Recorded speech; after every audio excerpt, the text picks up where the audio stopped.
Hey guys, so sorry. Oops. Echo, sorry. Sorry for being late. And the echo, sorry. Oops. Okay. I don't know if I should do Sunken Temple of Karn. Maybe I'll just go in. How is everybody doing? Hello, Zanespi. You're back in Singapore? Okay, that's great. I hope you have a place to stay. Yes, King Mark, you're you're back for more copium. Or to send me copium. Actually Zanespi, there's just no BGM playing right now. I think it's like part of the map design during nighttime, so I didn't set it. Yeah. Okay. And I did a bit of cleaning of my inventory today. And I deleted my scholar gear, yes. But it's no matter for ARR dungeons, I think. Okay, let me just check if I have BGM on.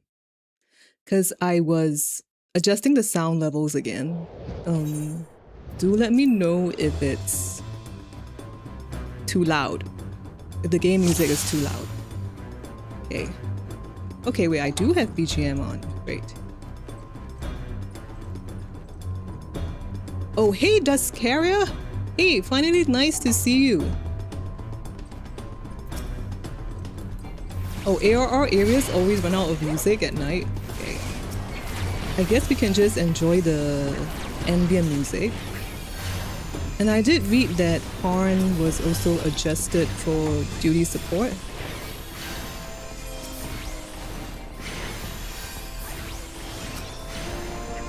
So we'll see how it's adjusted. Probably mainly the bosses though. I recall one of the bosses was quite hard. As in you could wipe.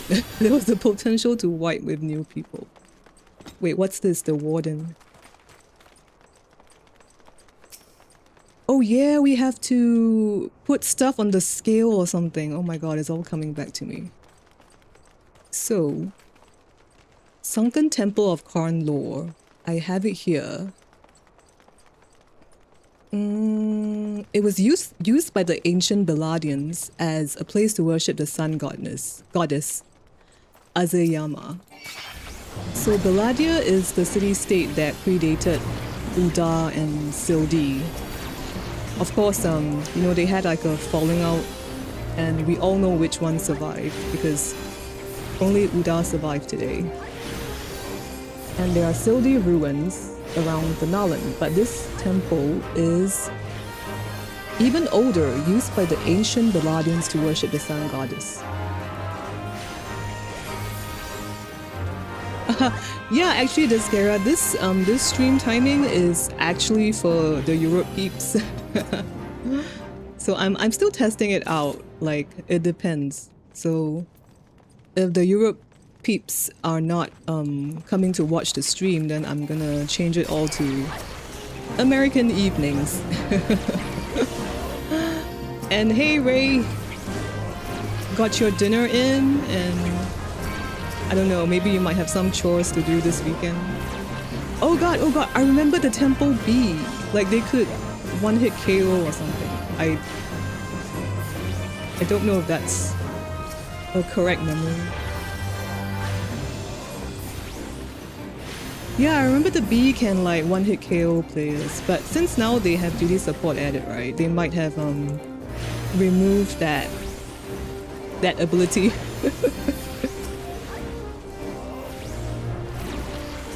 Right.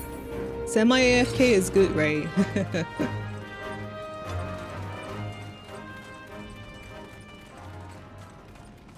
Okay, so apparently the Beladian sultans added their own constructs to the temple in a bid to achieve immortality through creation, whatever that means.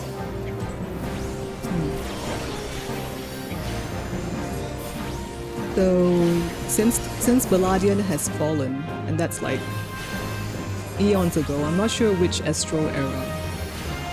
Of course, people do think that there's treasure in here, so people are exploring the temple, only to fall victims to the traps in the temple. Oh, watching an Indonesian streamer who started Dawntrail at the same time. How has his or her reaction been to the story? Oh yeah. This boss. I wonder if the mechanic is still the same though. You have to do something with the squares.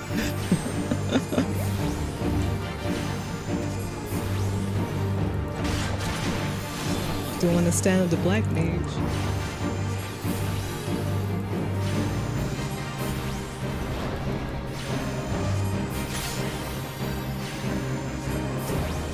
But the Scions, the NPCs aren't saying anything much though. I have been afflicted with doom. Oh, okay. Okay, so they do have this mechanic. He's okay so far? Okay.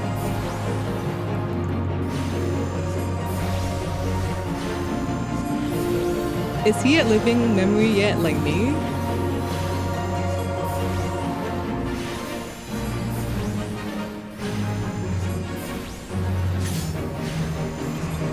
Okay, you do. Oh!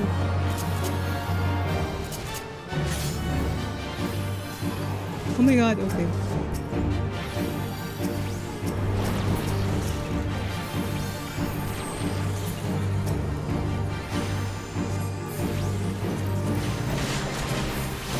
Oh, they do say quickly to the glowing tile.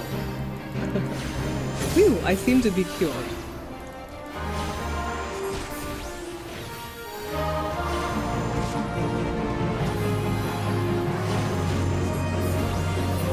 Okay.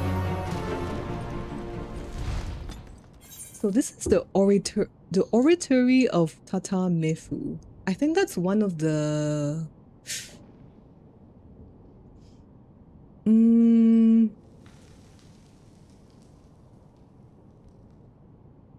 I'm not sure, is it Baladian or...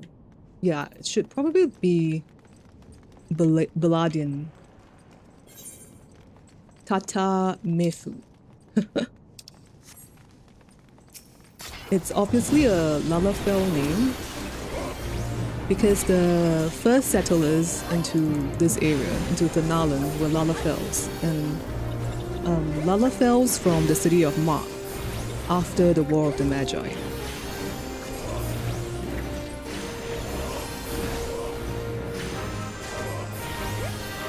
Yeah, we can wait and see if the later part is revamped.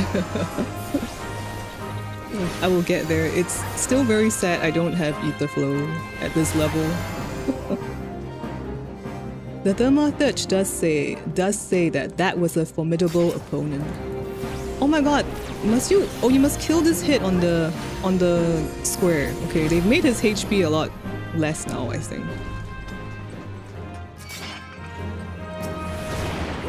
Okay. Oh, or rather the mobs don't move. Oh dear. Do they move? Yeah, they don't move. So you can't fail this, because this used to be like a, you know, for the tanks to like practice their pulling and stuff.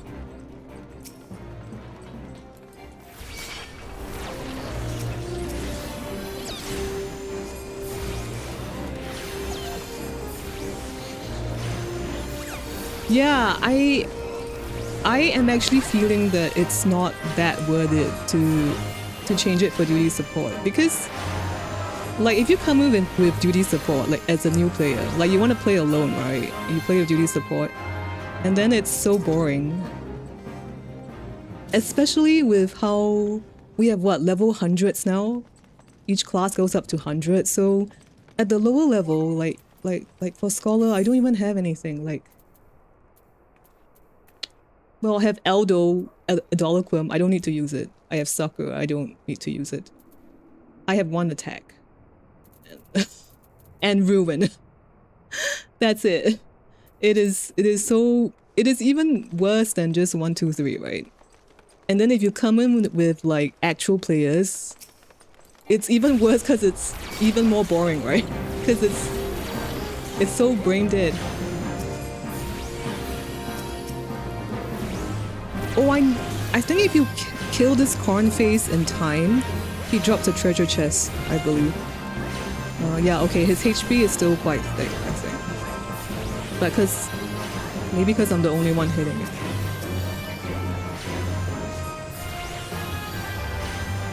Duty support is a cool idea, but you're surprised that they can't program their bots to do basic stuff. Yeah, my guess is that, you know, for the unique mechanics that each dungeon has, they would probably have to do like a one-time programming for it, which really isn't worth the cost.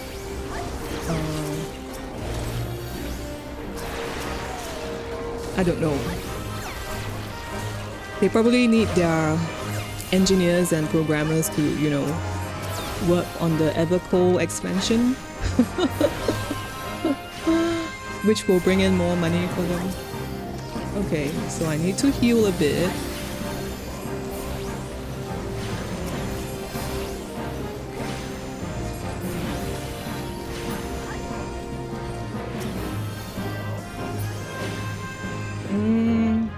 They should have kept the... I don't know, were Shadowbringers dungeon onwards, so... Well, I guess are they less gimmicky? Maybe. The initial ARR dungeons were also... They had much more gimmicks to them, right? Okay, I think we need to... Golem Soulstone. Okay.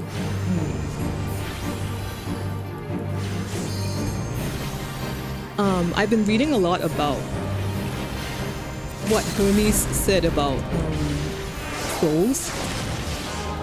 So I guess this Golem Soulstone. Oh, I've been hitting the wrong one. This is what Hermes or the Ancients would consider an arcane entity, which means it is imbued with... It is alive, but it does not have a soul. Despite the fact that it says Golem Soulstone, which is incredibly confusing. I know.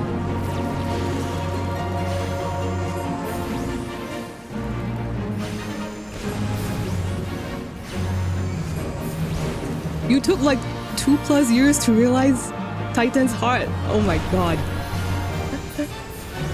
That is very concerning.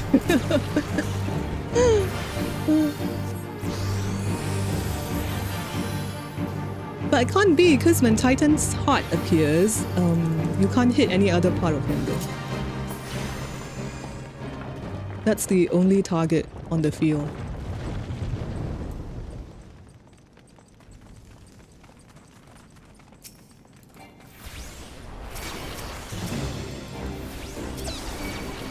Okay.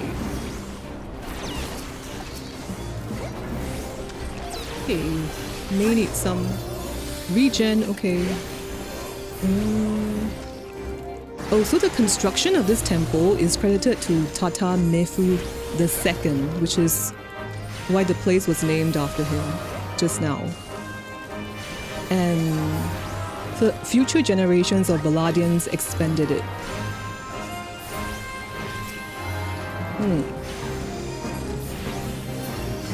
And then when the War of Succession broke out between the two princes,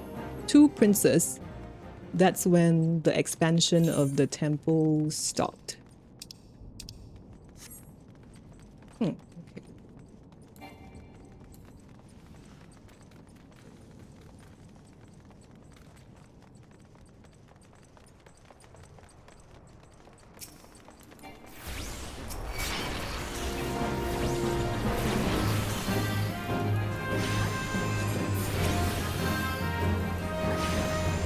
And yeah, regarding the possible physical range DPS we're getting, I did see an interesting reel from what's her name? She's one of the popular FF14 streamers. a female one. Okay, I can't remember her name, but it starts with Z, I think. But anyway, she was looking at the lore of yes, Zepla HQ. Yes, she was looking at the lore of Falcon's Nest, and that's a place in Ishgard, in Western Courtiers Highlands. And I think she's right. Oh shit! Is there an order? There is an order. It's been too long. Okay, wait. We need to put it correctly so the door will open. There's another stone pedestal up there. Okay. Oh my god! If I put it wrong, we have to fight extra mobs. If I recall right. Oh, the Rosarium of Lalafuto 1. Right. Oh, so you have Tata Mefu. He's the first. Then Lalafuto. Oh god, you guys can't see my mouse. It's okay. And Lalafuto 3. And they were all the Baladian people that expanded the temple. Oh, those two are just bonus loot rooms? Okay, so we can just skip them? Thanks, the Scaria.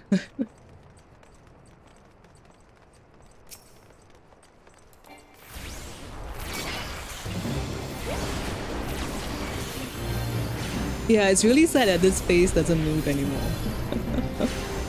I remember, like, you know, if we didn't kill them on the square, then they would, like, come back alive, right? And then you have to DPS them all over again.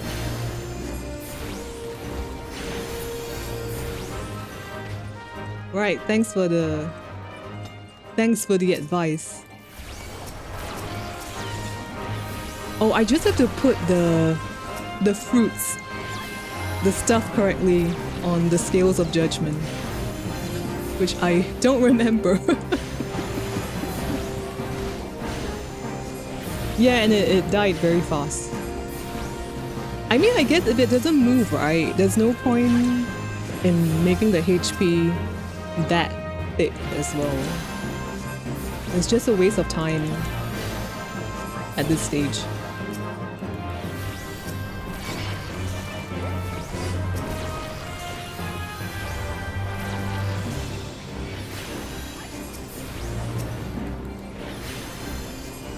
Magic left, knowledge right. Thanks, the Scaria. How do you remember this, man? Like, I mean, does porn still pop for you in, like, duty Rolex?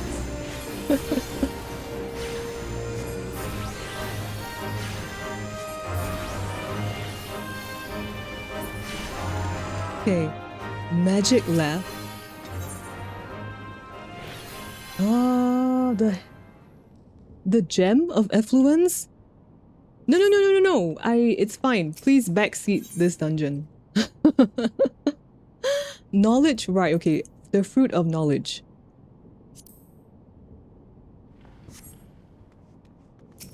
If I get it wrong, mobs will spawn, I think. Magic left. So I'm gonna guess the gem of effluence. And I tip the scales of judgment. Here we go. Oh, it's not!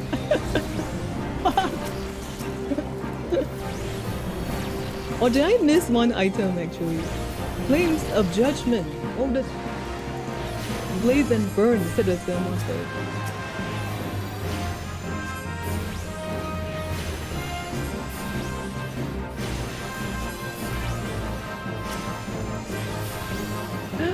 I didn't pick up magic. Oh, okay. Let me go back. Oh, okay. Oh, they don't make you redo it anymore. Oh, I don't remember.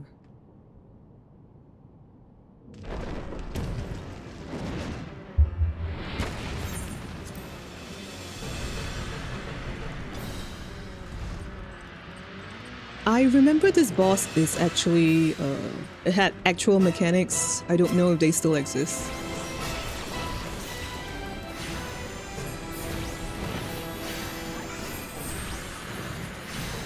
Or it might just be me pressing one button for like 2 minutes. The tank says, size won't intimidate me. Oh, okay. Introvert.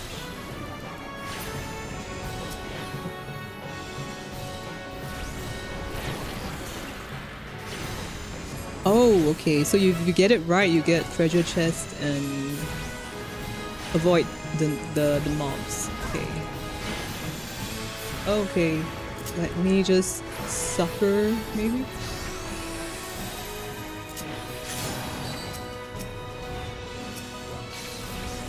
Oh,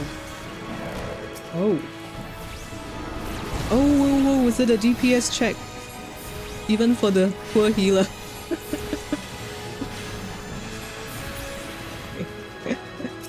It is.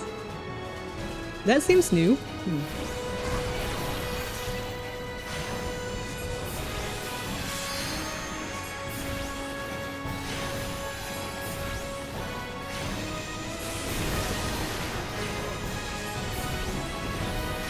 Won't one of them do LV? LV1.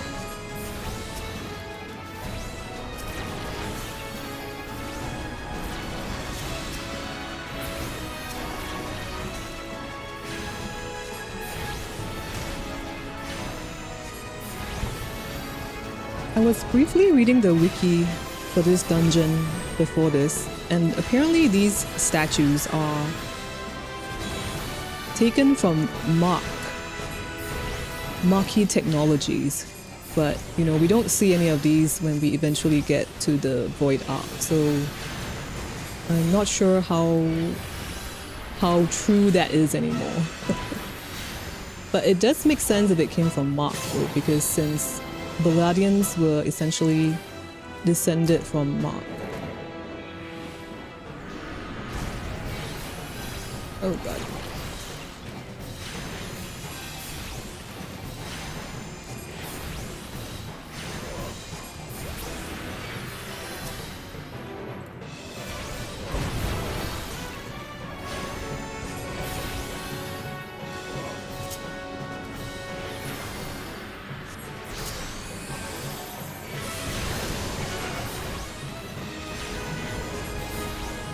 Hey, hello, how about LB? No, let's just burn the boss, you guys!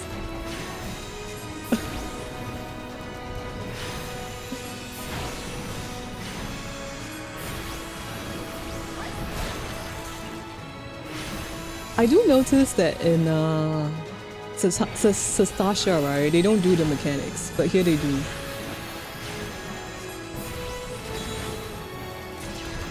Okay.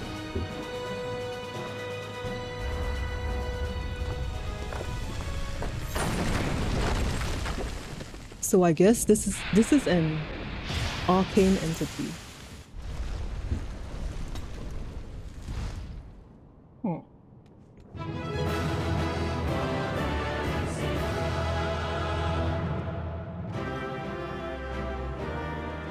Is that the symbol of Azayama? I would probably think it is.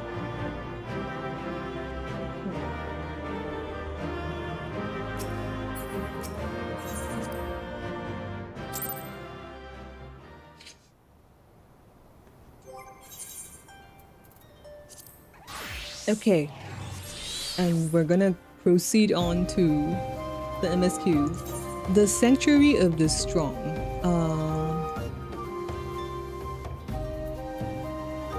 Solution 9? No.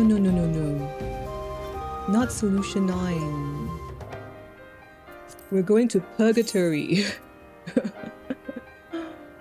Where you live forever. Thought I attuned there though. It should be under Others. Okay, yeah. So there's 2 zones left, right? I know one zone we're gonna talk to Cryo's parents. And the other zone, I'm guessing when we shut it down, it's gonna be goodbye to Erinville's mom.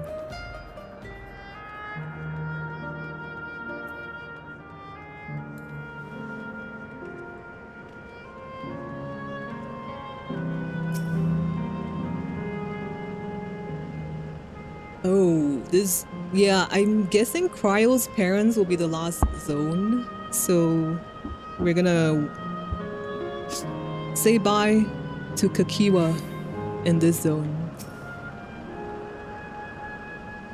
And oh, we're going to the volcano. Okay.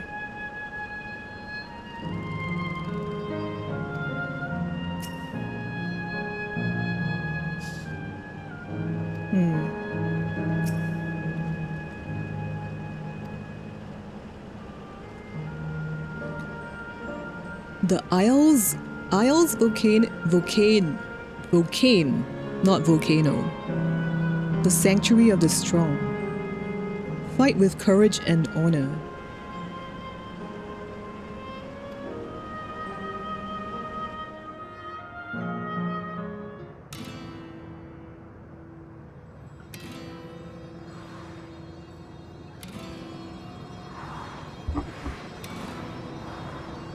Oh, Zanaspi, I'm not animation, glamour, I don't know. Like, it's just stuff that's nice, but I don't have time for, so I don't really give two shits about that, to be honest.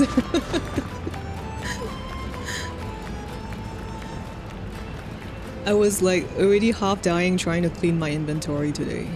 And I deleted my scholar gear, but no worries.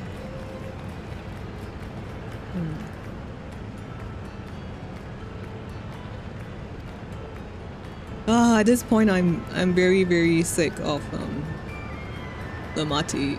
Sorry guys.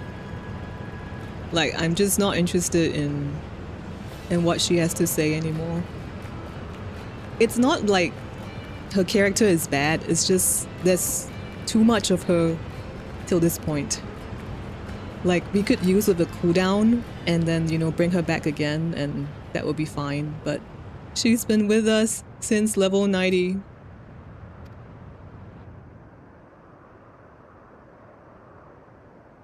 By 6 point, you mean by 7.3 she shuts up? 7.3 is very, very far.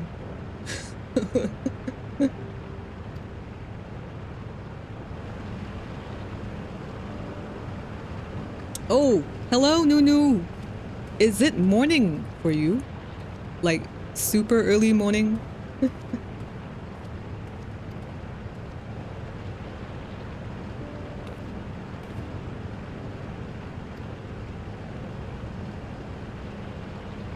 Cryo says poor Erinville, he's still coming to terms with it. Like, wait till she meets her parents. But of course, I think she doesn't know she's gonna meet them yet.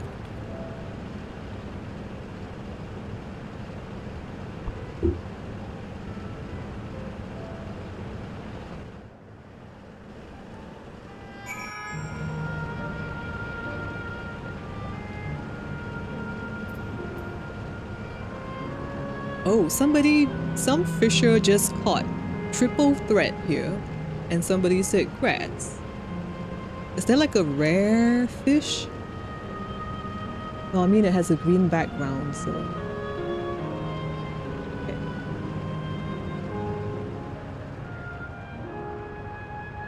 Shall we go have a soak? Huh, hot springs. Oh my god, is that just lava?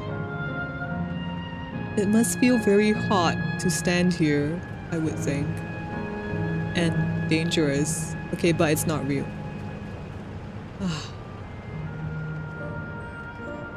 Oh, it's evening. Evening. Oh, okay. Does that mean you're like from the Europe side? I would think it's like early afternoon for Europe right now.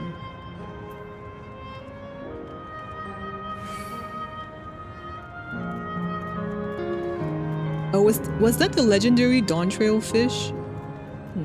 The triple threat. Not triple triad. Triple threat. Or you just, Nunu, you're just stopping by from on your break from your Japanese class. It's lovely that you're learning a new language.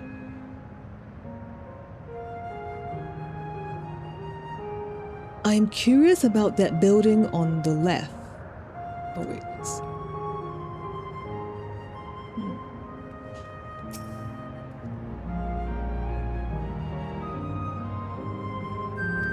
Mechanical soldiers.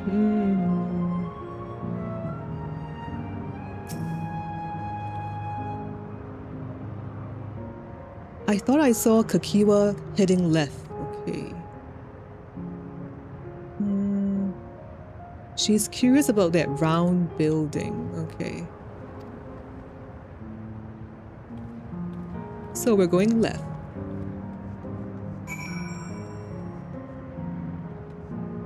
I don't know, there's just something, you know, sad about this balloon cart. And then like in the background you see Electrode and you're reminded that actually everything here is Electrode. It's just uncanny, weird. Okay, well, normally when they say go left, you kind of go right, but okay. Maybe I'll just get that etherite.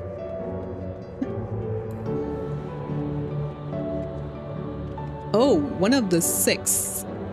It's one of the 6 legendary Dawntrail fish. Oh, no wonder. So that guy just caught it and somebody was congratulating.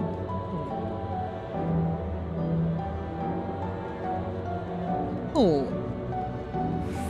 Well, I'm surprised that there's still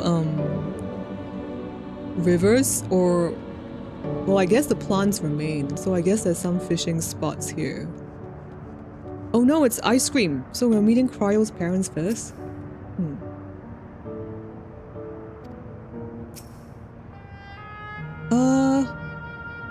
FPS stuttering. I think on YouTube it's told me that I'm not sending enough keyframes, but I checked it and it's correct though, so I don't know. I mean, if it doesn't cause too much of an issue, then I'm not gonna fix it.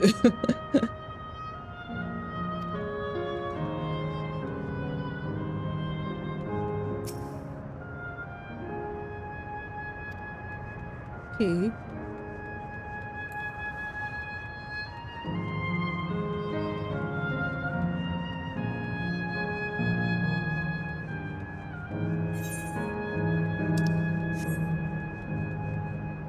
Oh, fish. Oh, right. Fishes can fish wherever now. Sky, lava, river, space. Right. And water, right? Spear fishing. I've forgotten about that. Yes, I'll just get this etherite and go, I guess.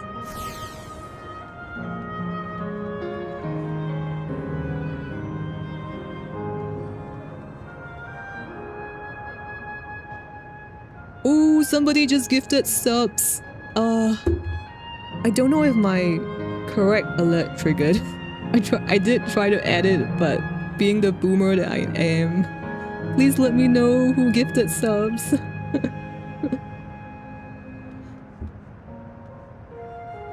Thank you so much. I assume you're doing it to get your unicorn mount?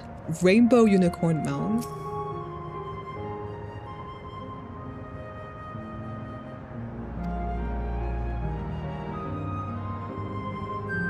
Oh my god, is it you? Is it you?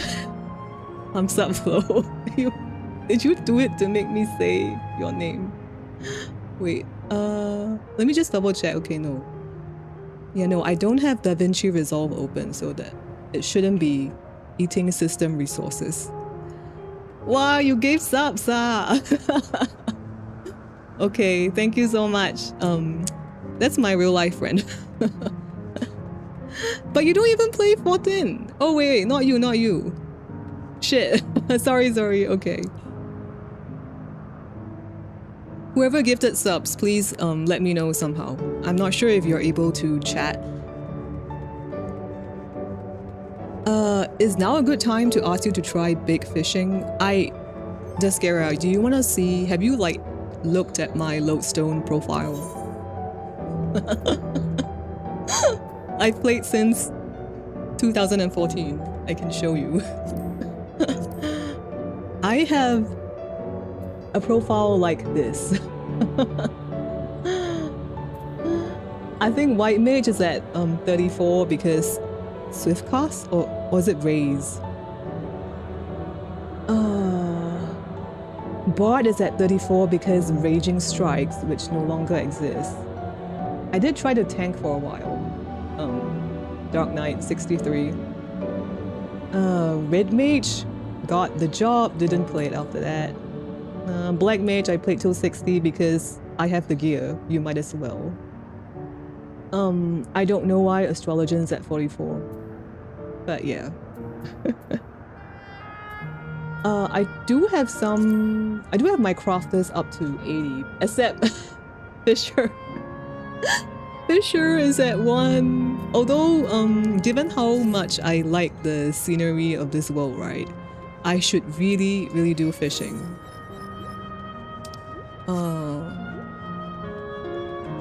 But I think maybe I'll do that.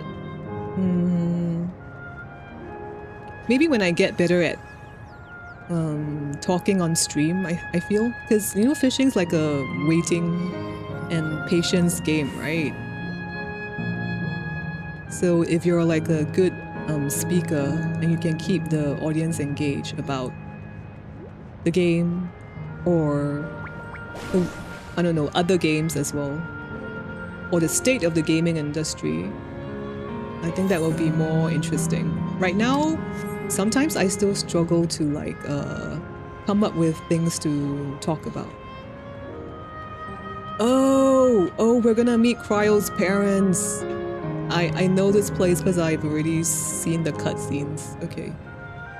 So we're meeting Cryo's parents first before we do Kakiwa.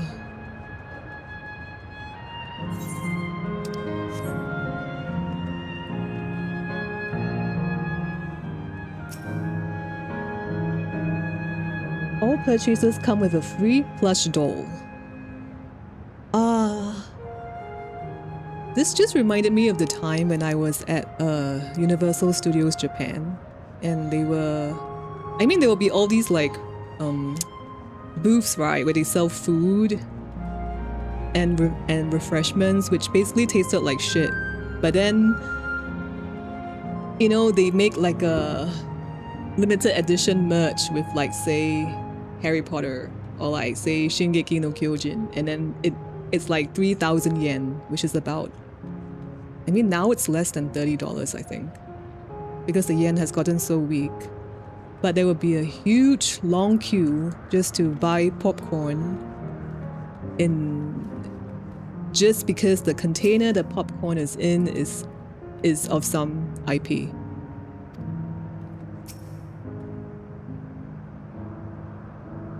Yeah, a round building with seating for spectators. It's a fighting arena. Yeah, look, it is a fighting arena.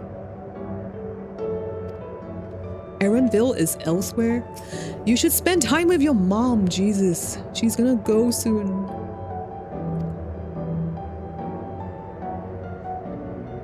Now, is this also a recreation of an actual space? Such facilities were once common across the land of the Nine.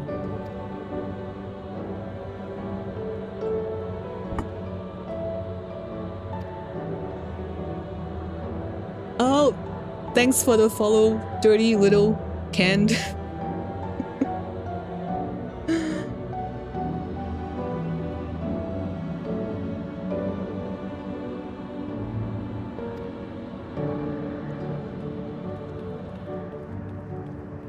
Okay.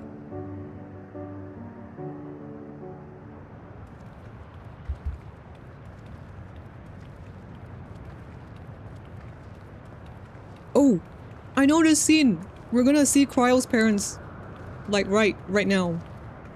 Okay.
rather resembles Arcanima, wouldn't you agree?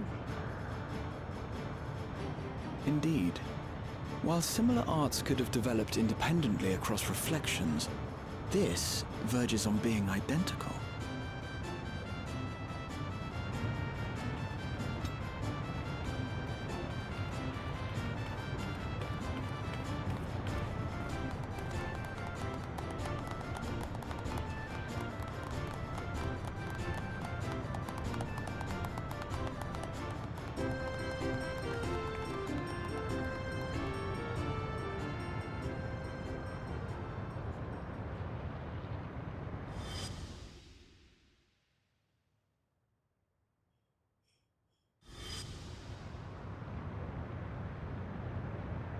Is something wrong?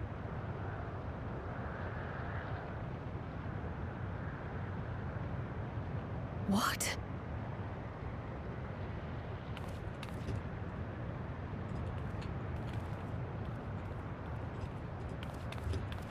Do we know each other from somewhere?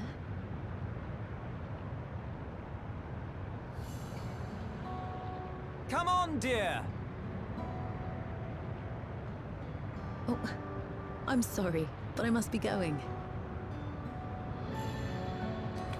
Wait, please!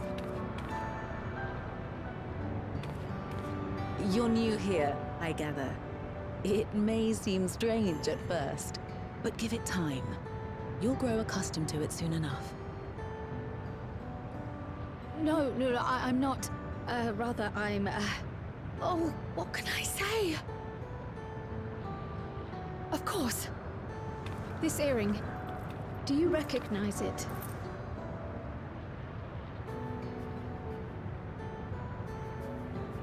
Impossible. My name is Kryle. When I was a baby, I was taken from this world to another, where I grew up without knowledge of my past. I know not how much time has passed for you, and, things may not be as you expect them to be, but I'm here now. I found my way back. This earring, it contained a code with which I was able to reopen the gate. And I did, and I'm here. And...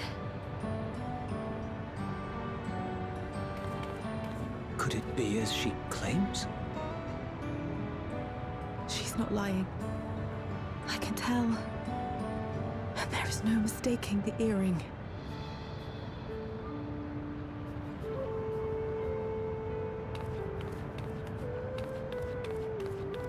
Oh.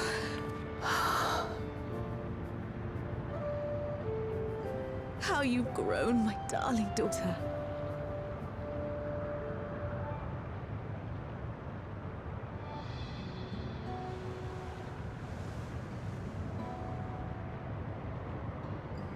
it has been 20 years.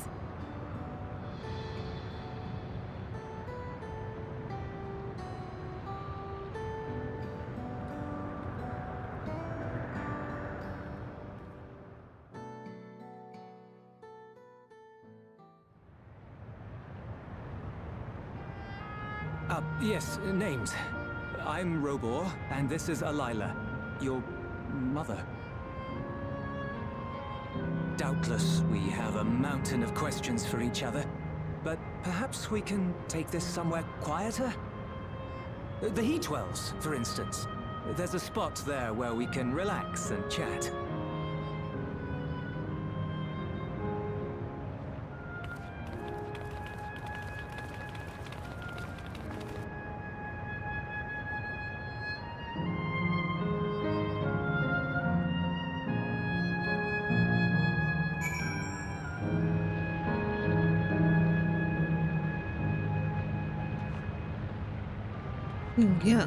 Yeah, Kryle's mom has a really nice hairstyle. I don't know if that's available to Lalafels.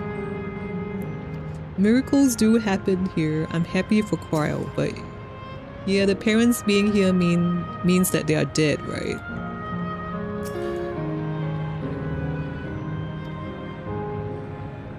Okay.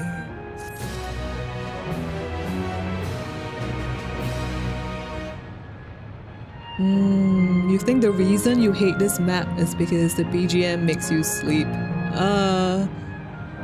I do think they are trying to convey like a sense of melancholy and nostalgia with the BGM. It may also just be because the story is not as engaging. I mean, personally, for me, I still don't really like how it's very structured. Like, we're going to each zone one by one, and then we turn them off. It just feels very formulaic, is that the word for it, to me. And it's repetitive in a sense, right? Because you already know that, okay, we're gonna go here, that's what we're gonna do. And then we're gonna learn a bit about the people here, and then we'll turn it off. Then do it for zone 2, and then do it for zone 3, and then zone 4. So it gets a bit dry after a while. So, I mean, I don't know why they designed it this way. I'm quite sure the story can be told. The same story can be told with a different quest design.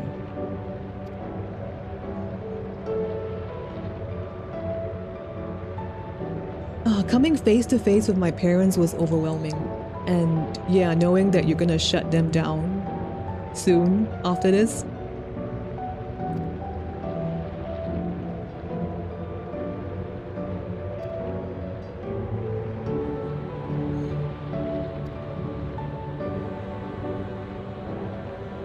And honestly, the theme of like children meeting their parents is very strong in the Dawntrail expansion. But I really feel that whoever wrote it don't have a very deep experience of the kind of depth that you can write for a parent-child relationship.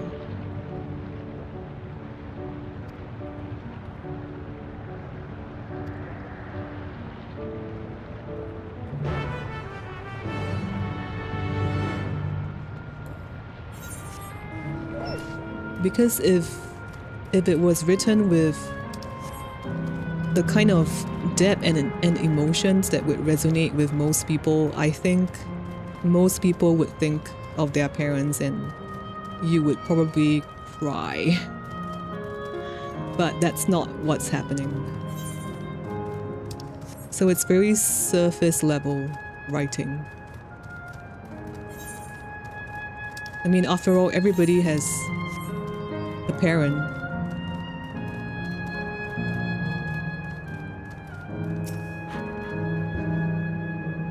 Okay, I think I'm gonna get the ice cream scene. Okay.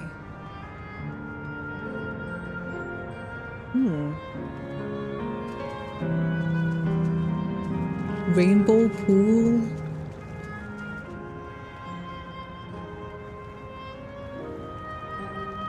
A swimming pool? Looks, it's not lava. Okay.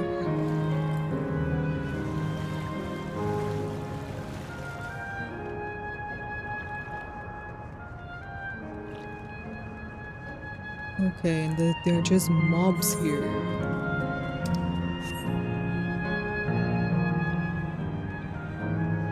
Oh, you love the rainbow pool? Do you still love it knowing that it's actually just black though? Because I can't get it out of my head anymore.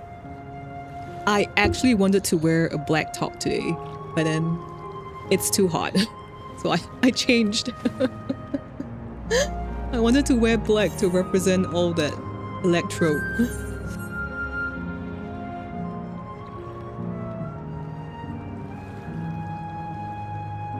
Museo. Look around, we have everything we could ever want here. Okay.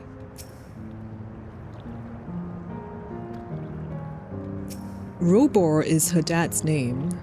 Okay.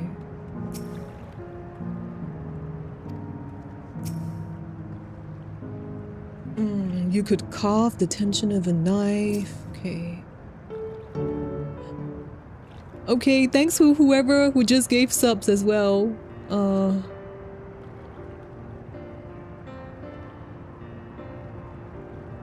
Please let me know who you are.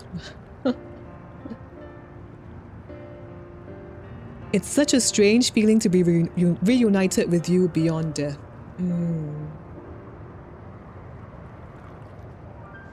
It's not... okay. I have my own opinions about that. I will say it later. So yes, here is Lamati, and besides her is Grahatia. And this is the Warrior of Light. Okay.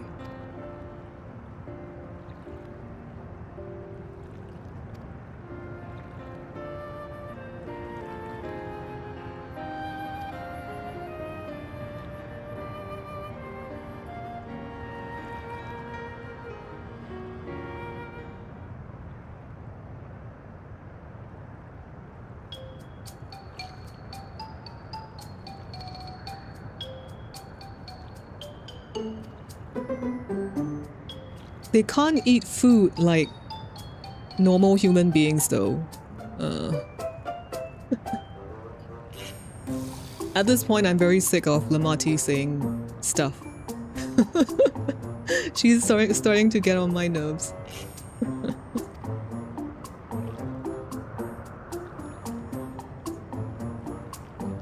Right, something cold would be lovely, so we will be eating ice cream.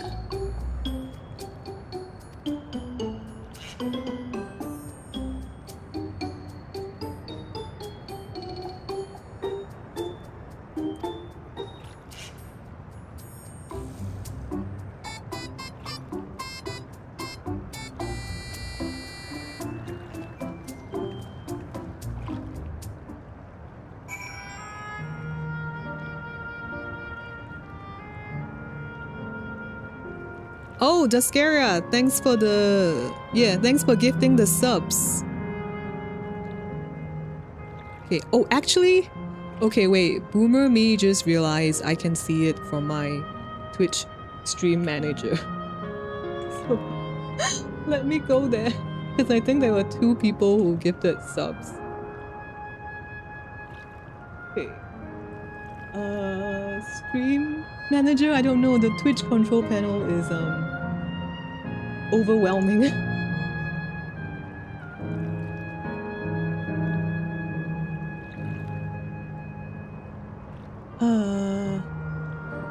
Yeah, okay, so Dascara, thanks for gifting the subs. I hope you enjoy your Rainbow Unicorn in-game. I think the code is instant. It's given through Twitch. Oh, and it was Nunu! Nunu who gave out 5 community subs. Okay, I'm not sure if Nunu is still here. May have gone back to her Japanese class.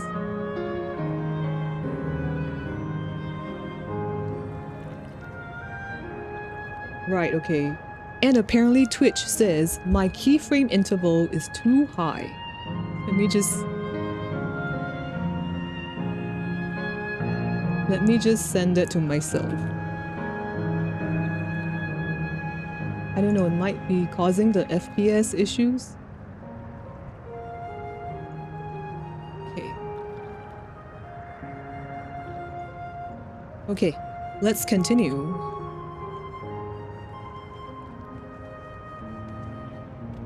Oh yeah, there was a line just now, which the mom said.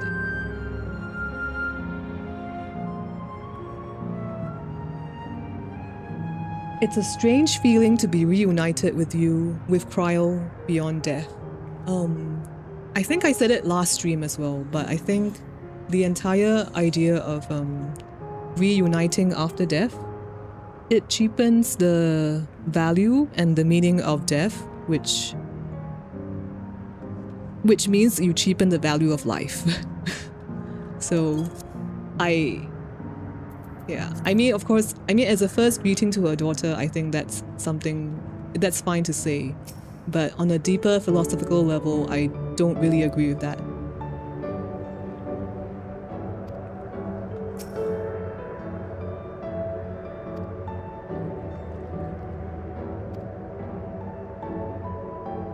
Yeah, food here tastes like nothing to the living.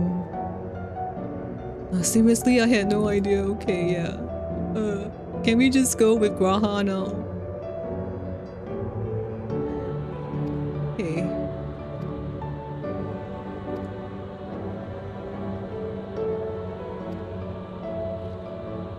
Okay. Let's look for some food that the endless can eat.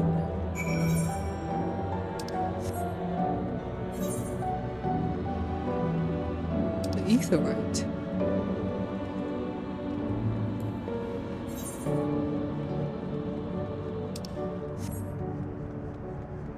So I'm guessing these rocks are electrodes as well. It's all gonna be black when I turn it off. Ooh, ooh, ooh. Don't come after me. Okay, I can get on my mount, I keep forgetting.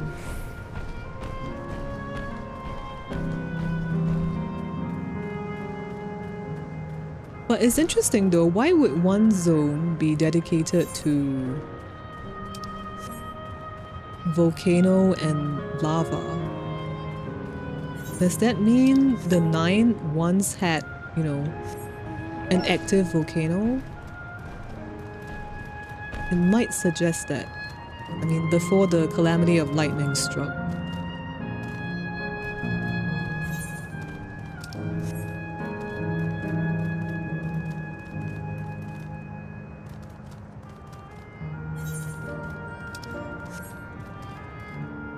Oh, right, we're supposed to talk to people.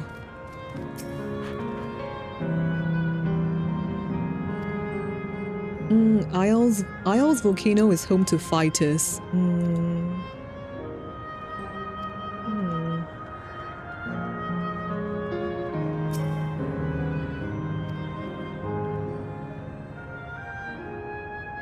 Something tasty and cold. No, this stall doesn't have it.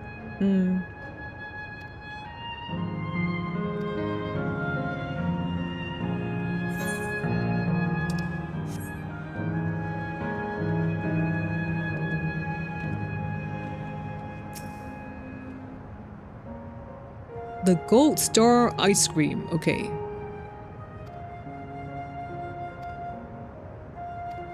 Okay, that's what we're getting.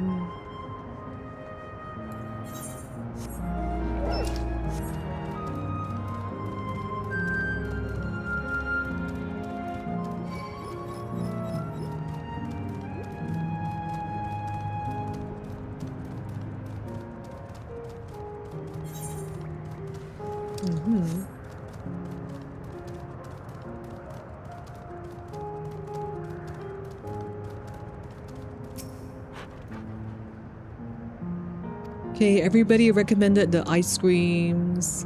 Oh, Lamati has never seen ice cream before. Okay.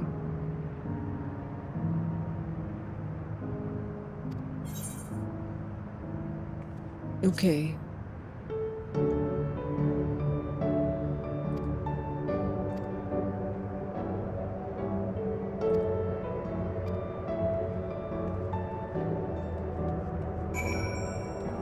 Ice cream vendor. Okay, let's look at the ice cream cart because they put quite some effort into it. Okay, it does look like an ice cream cart. This is mint chocolate, isn't it?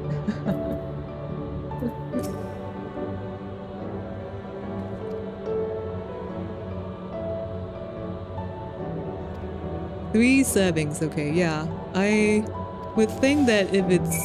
Okay, yeah, because it's hot. It's gonna melt.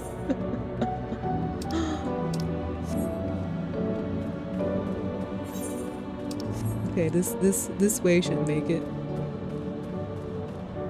Oh, they've actually drawn... They've drawn the ice cream. And it has a... It literally has a gold star on it. Okay. Just trying to find joy in the good parts of Dawntrail. I mean, I appreciate the effort. Okay.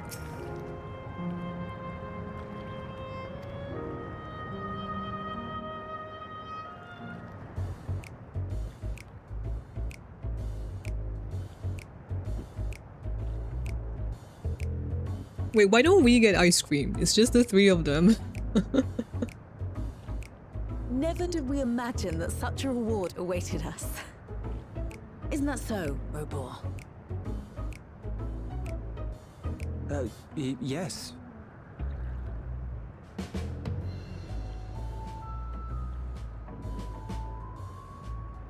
Oh, don't mind your father. Like me, he's still getting used to seeing you all grown up.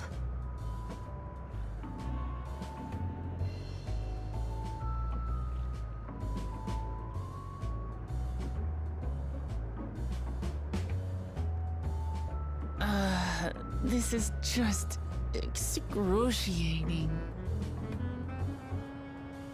Yes, well, a 20-year blank is not so quickly filled. Even so, there's got to be something we can do.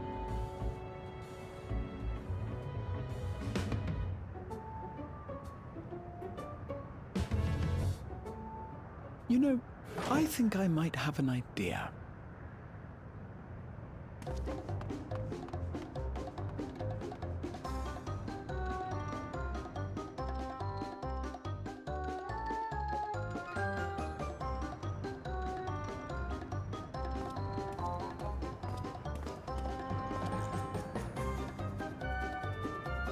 Raha?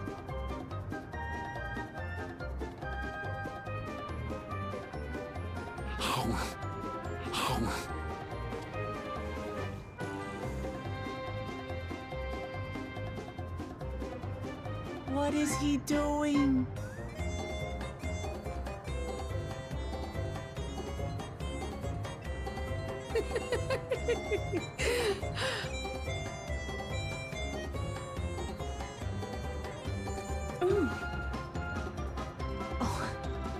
You needn't force yourself.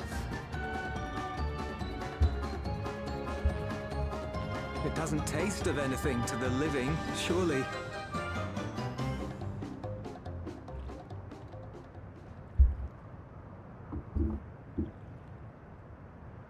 No, it's delicious. I mean it.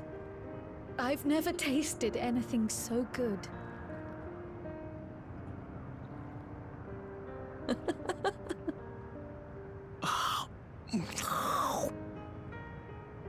It really does taste so much better when we're all together.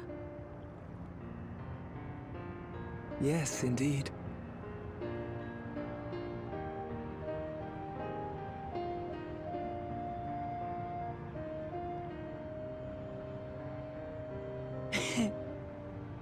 I'm suddenly craving dessert. How about you?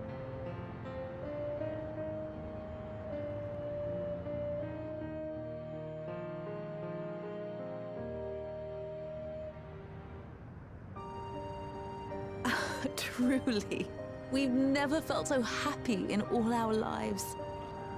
We don't know how to thank you. But at the very least, we can give you some answers. You've risked so much and come so far from them after all. Tis our understanding you are researching a power called interdimensional fusion. Will you tell us about it?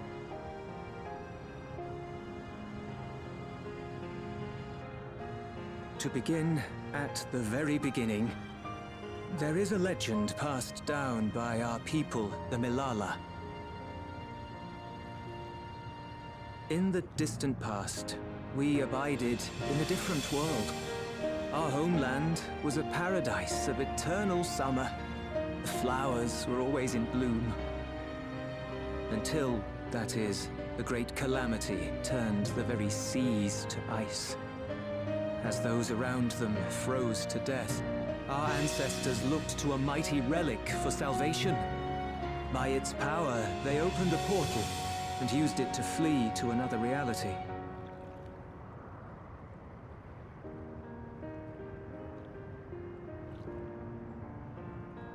The key is none other than that relic. And it has been in the safekeeping of our people since time immemorial. Yes. When lightning threatened this world, we attempted to use the key to flee again, like our ancestors once did. Alas, no matter what we tried, we couldn't invoke its power. We had all but given up when Preservation approached us with an offer of partnership. Desperate as we were, we accepted their help, only to later discover their ulterior motive, to plunder other worlds of ether. Seeking to frustrate their plans, we defected from the Order, and as their agents closed in on us, we seized control of the prototype gate and activated it. What followed you already know. We sent our daughter and the key through the portal, entrusting them to the men we encountered. You were born with an unusual gift, you see. Upon learning of it, Preservation sought to subject you to experiments. An unusual gift. The Echo, I dare say.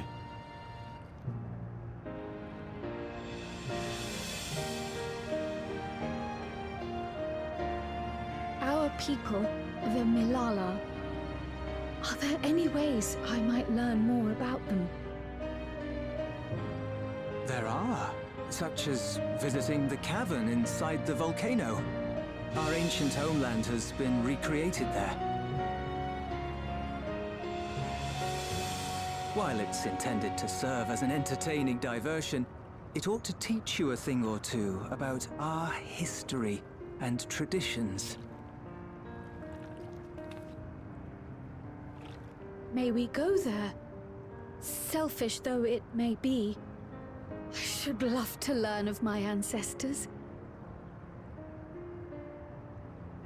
Of them, and of the legacy my parents entrusted to me.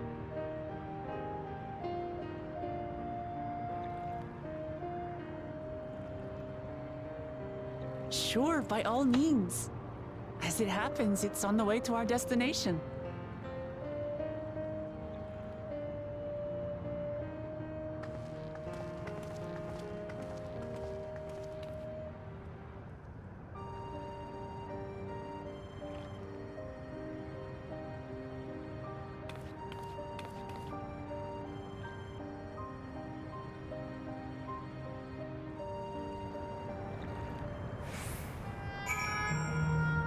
So the volcano is a history museum?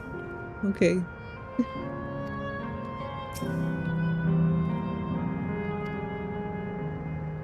The Milala. So yeah, they were able to use the key the first time round, but not the second. Which is interesting, isn't it? Like, why?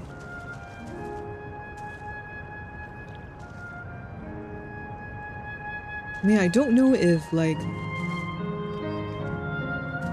some form of Azem was with them the first time round.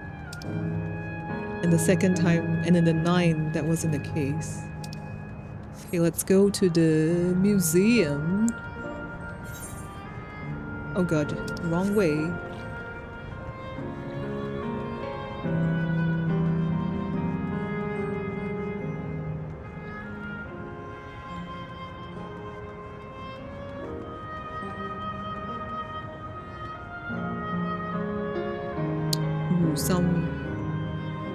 Oh, there are like other types of denim shorts in the game. Okay. Didn't know that. I have the one from doing the fashion report.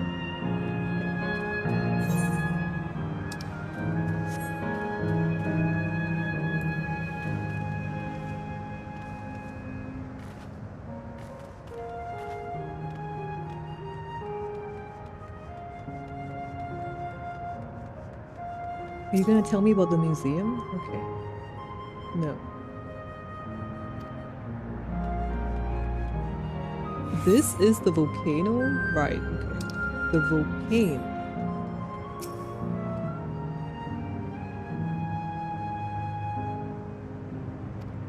Okay, Graha eating ice cream was interesting.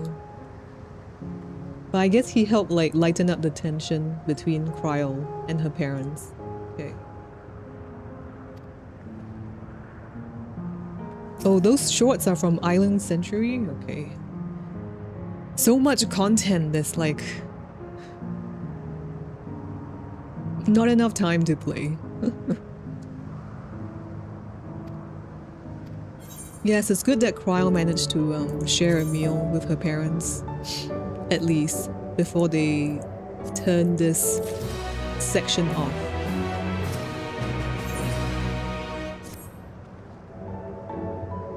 Hello, Chef Dante. Is it afternoon for you? Right. This is a museum. It's a history museum. Let's go to the museum. Right, and we're gonna learn about preservation, I guess, from now on. The scientists who were researching interdimensional fusion, of which Cryle's parents were a part of, but then they defected. Okay, and they created the Endless. Yeah. I really hope that the reason for creating the Endless is a good one. Like, please don't crush me anymore.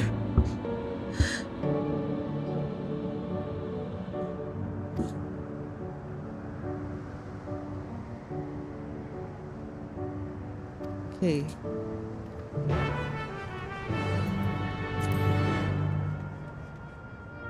So preservation created the Endless and also this entire space, living memory.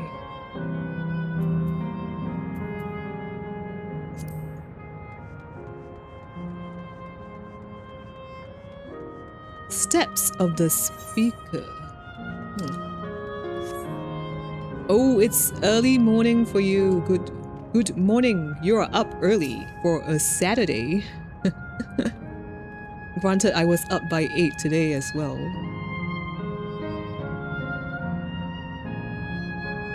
Yeah, okay, so all of this is electro. Oh my god, we have to keep that in mind.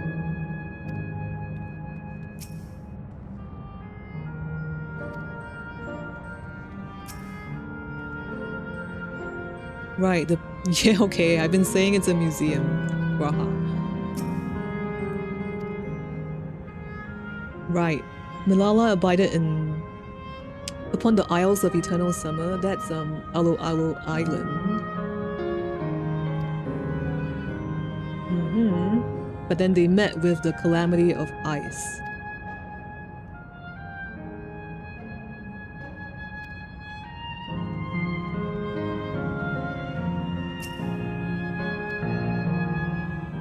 They are the keepers of a mighty relic passed down through the ages. Okay. It has the appearance of a crystal. By whose hands it was wrought is unknown. The speaker, their spiritual leader, fervently prayed to the relic for salvation. Right. In an answer to their prayers, the relic opened for them a golden path. One that shone like the light of dawn. Okay.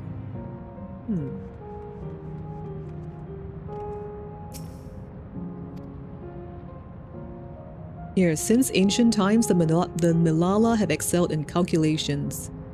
So, they succeeded in devising a unique system of magic known as Arcanema, probably?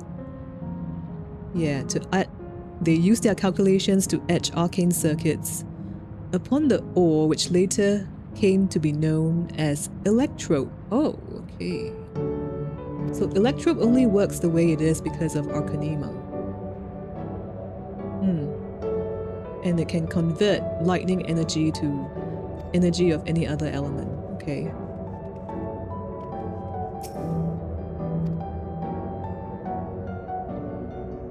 So, because they managed to get electrope working, Milala were favored by rulers of many nations. Yeah, so some of them have attempted to later invoke the power of the relic again to return back to the source, I guess, but yeah, there were no results from that. Never again has the golden path opened ever again. And then now the relic becomes to be like a, tale and legend. Nobody knows if it really exists. Well, it does. Okay. Oh, hey, evening. Surely you're kidding.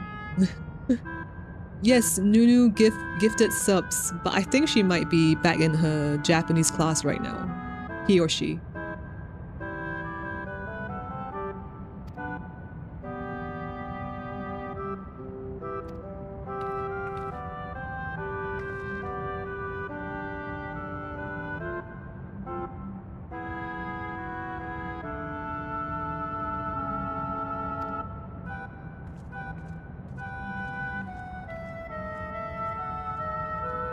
The ancient home of the Malala people is created here in exacting details. Thanks to the electrode. Okay.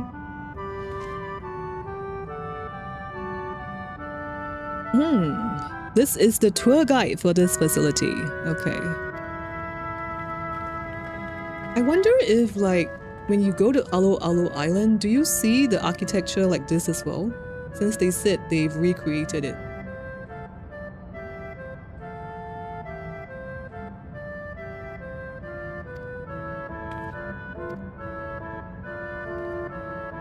Okay, so there is a quiz tour.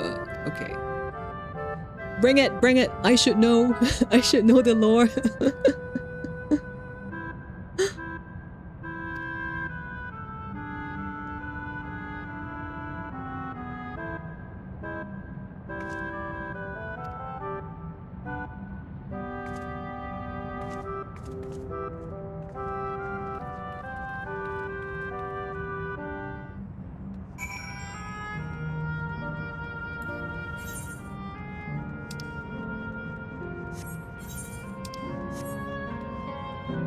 And I'm not sure if, like, in Alo Alo Island, one of the bosses is the speaker.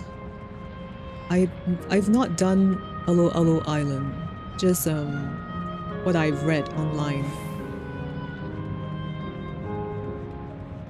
So the speaker is probably an interesting character because he was able to invoke the power of the key.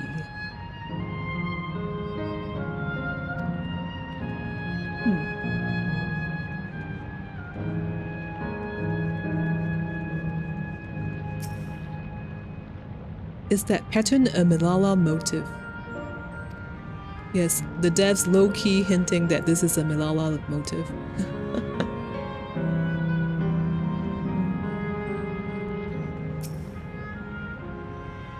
Alright.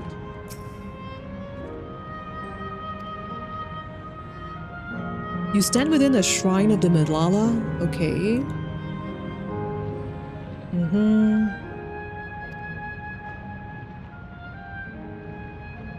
The speaker is enshrined here with the sacred relic she wielded.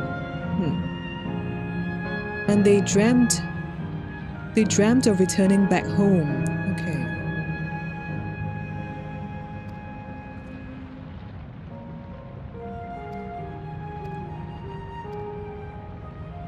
Okay.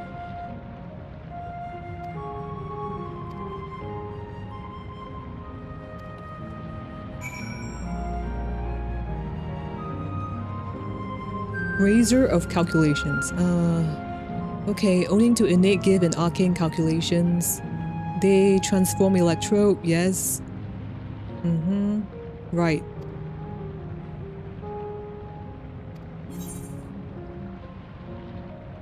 Lighting it means true, right? Fuck.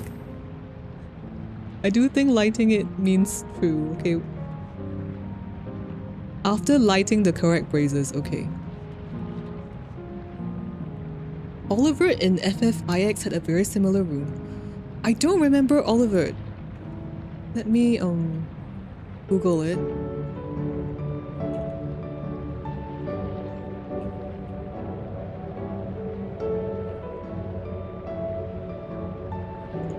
Oh, it's a oh, indeed. Let me show it on stream.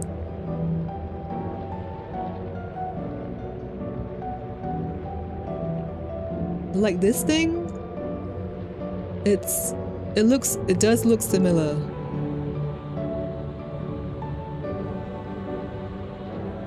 Well, I don't remember going here in FF9, which definitely means that I can play it again someday. Thanks for the interesting fact, Duskera. Okay. Okay, when lightning threatened the world, they turned to their relic once more. Okay, no, this is not true. They were unable to use the relic again for reasons unknown. Okay, eternal summer and then ice calamity. Yes. Okay, yes. Mm-hmm. Oh.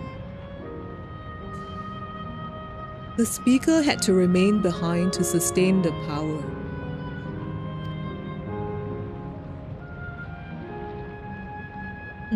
You do not recall the speaker remaining behind. Yeah. No. Okay. Oh, no, you're back. Thanks for gifting the subs, by the way. I checked the chat logs and it was you. Thank you so much. Hope you enjoy your rainbow unicorn once you get home. Am I ready to be judged? Yes, I guess.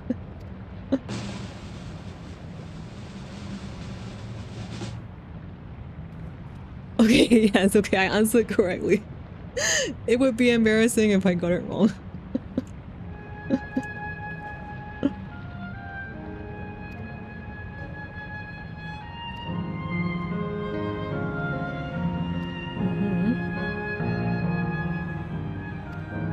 The entire populations of the South Sea Isles vanished overnight when the calamity of ice struck. Okay.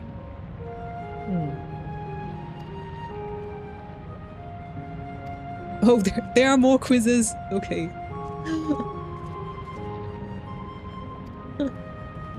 Like, I imagine for like this part of the quest, right? If you're interested in the lore and the story, it would be quite interesting to you.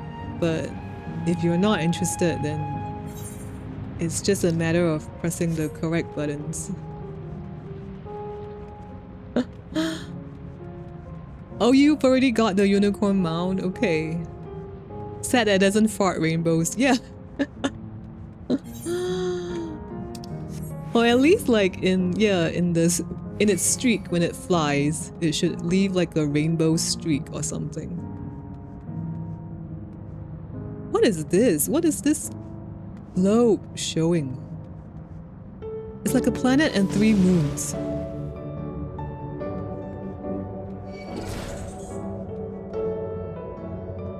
Wait, one can't observe this artifact without getting attacked. Rude. Okay.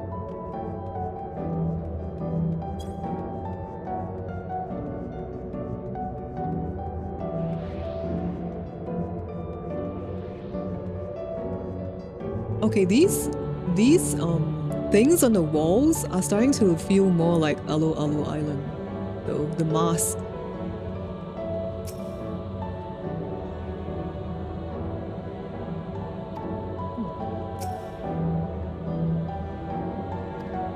Oh, I think I should stop speaking to Lamati.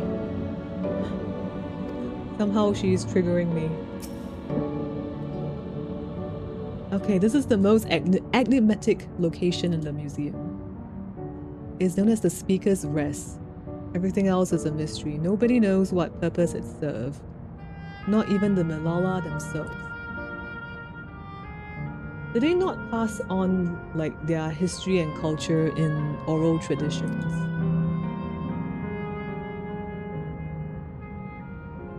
Okay, so it might not have existed in the actual Malala homeland. The adornments on the wall represent the emotions of men. Oh, how many types of masks are there? Okay, let's. This is like spot. Oh, ether current. This is like spot the difference. Okay.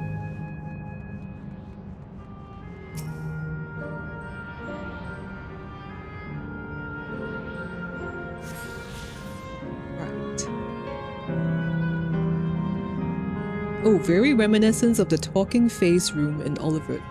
So the Malala culture is based on Olivet of FF9. 1, 2.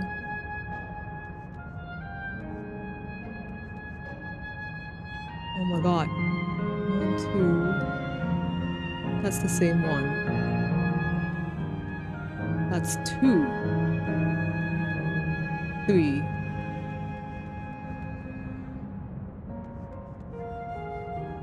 Three. I would have to say 3. Oh no, there are more faces up there. Oh wait. And the pokey one. 4. Oh, I'm supposed to run the steps up, huh? Oh, there's so much more on top. Okay. 4. Looks like 4. Okay, I'm gonna go with 4.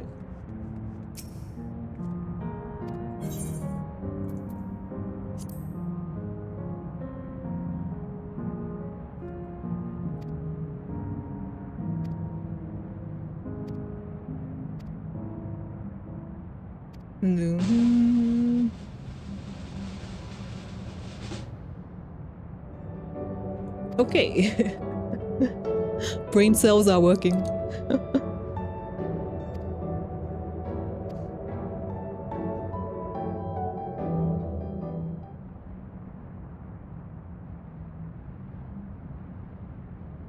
Finished at last.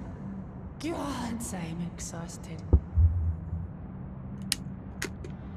If the legend is true, the Malala were refugees from the source. But what is this relic of theirs that can bridge worlds? Who made it? And to what end? Much about the key remains shrouded in mystery.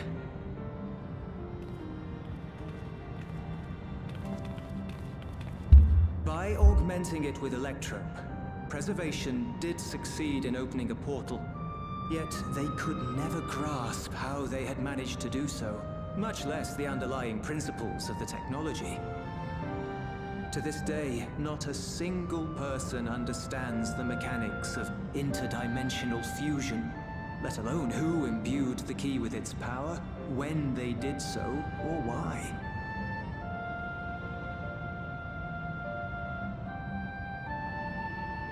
But remember this. The key is a tool, and like all tools, in and of itself, it is a force for neither good nor evil. Once taken in hand, however, its capacity for both is made plain. In delivering one man, it may doom another, making a lie of its bearer's every good intention.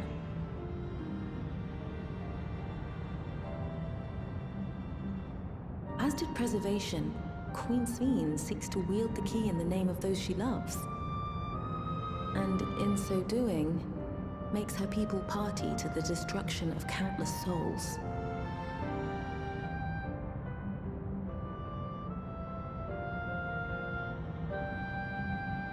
We have told you all we can.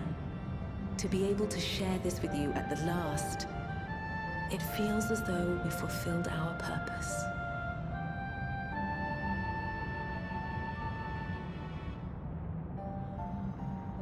You've come to shut down the terminal.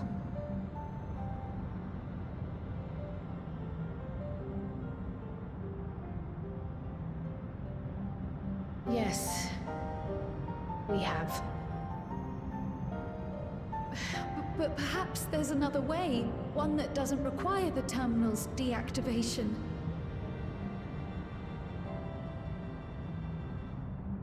For the longest time, we've sought a means to erase ourselves before our knowledge could be used for ill. And in you, we have found it. So press on. Press on, and don't look back. I will.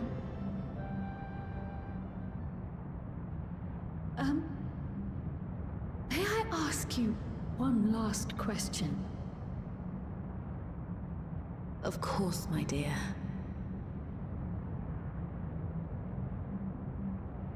The earring. Why did you leave it with me?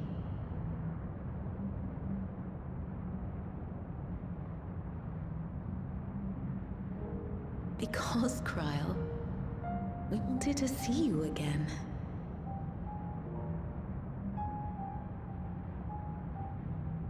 This may seem self-serving, but we wanted to leave a trace of ourselves with you. A hint to guide you to us, so that we could live in hope. We've dreamed of this day for so long, but now that it's become reality, we wonder if we deserve to enjoy it. We wanted naught but the best for you, yet we've always wondered how much you might have suffered in our absence.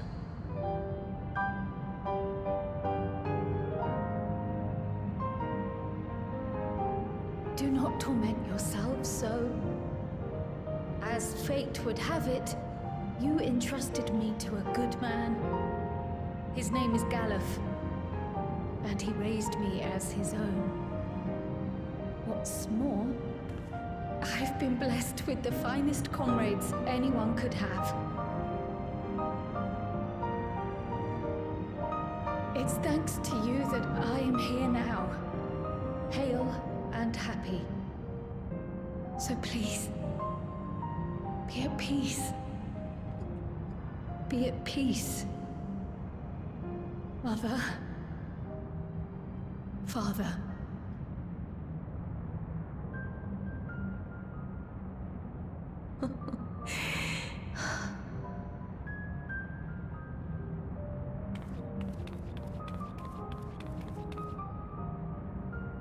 You already have a beautiful name, but if we might call you by the one we gave you?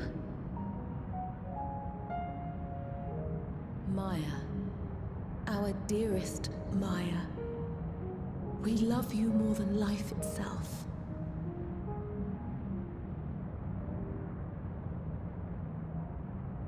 Maya. My name is Maya.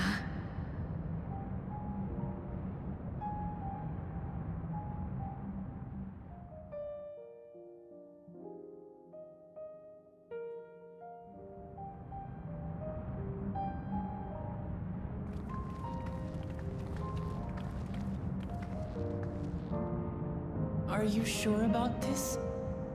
You can leave the terminal to us, you know.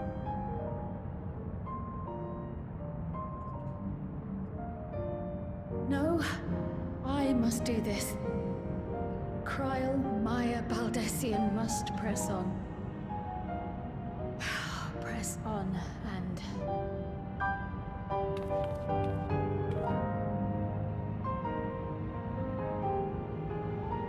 Farewell, Mother. Farewell, Father. Farewell.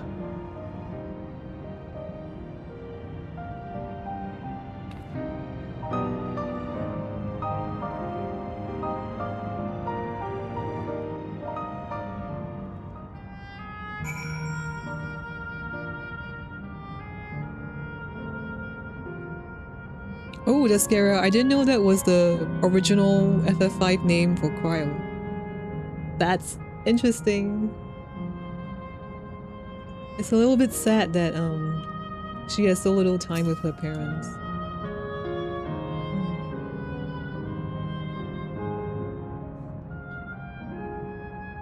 And I think I can understand what Ray said earlier. I think when they were selling this expansion, people thought that Kryl was gonna be a major part, right? And it's just come down to this. It's like 2 cutscenes.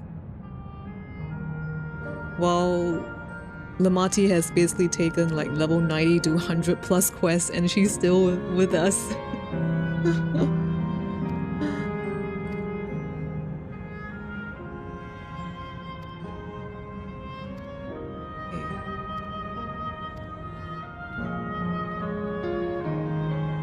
Oh, Ray, you're still here. I was just mentioning the comment you gave earlier. I fully understand the context of that now. Royal Meyer Belgessen. Well, I guess Meyer sounds like Maya.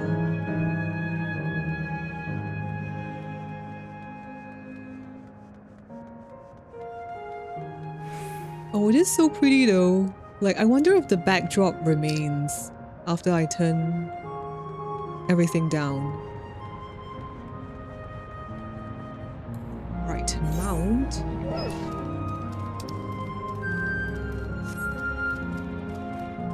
Oh, there it is, the terminal. Goodbye, Cryol's parents.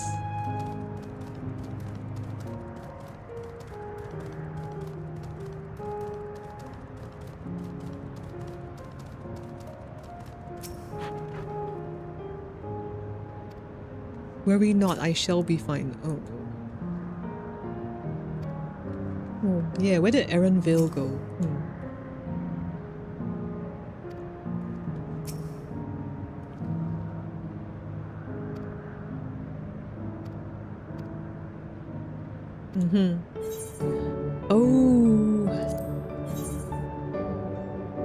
I think I've explored all of it except this part. Oh shit, I should go to that part. Just to see how it looks like. Oh, and there's something here too. Matchlock Menagerie. Sometimes they hype expansions a bit too much during FanFest. Yeah. Yoshi P was saying that Dawntrail has low stakes, vacation-like expansion.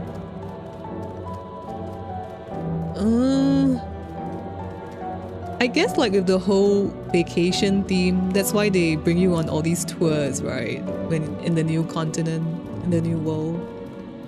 But I don't really like being told what the place consists of. Like, I prefer to explore it myself, and it was very structured. Like how Living Memory is very structured right now. And it just gets a bit like really dry. So I'm not sure if the entire vacation thing was a good thing to do. They hype competitions among scions, but what we got was nothing of the sorts. What do you mean by competition among scions? Oh wait, what is this?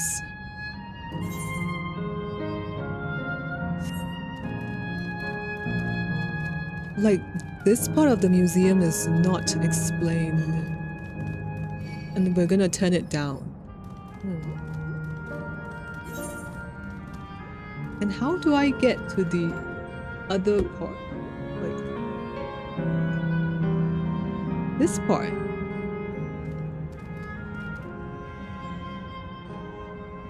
Maybe there's some like stairs going down here. Okay.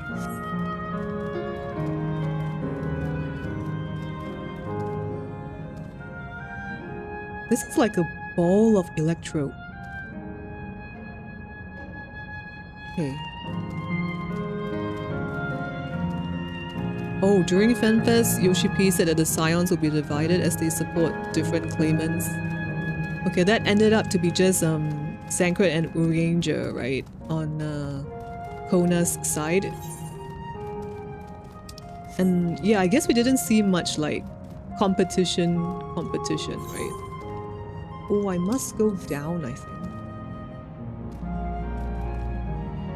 Let me jump down! God. Yeah, it's just Sankret and Urianger supporting Kona. And it was kind of like a friendly competition. Like, it wasn't very competitive or anything.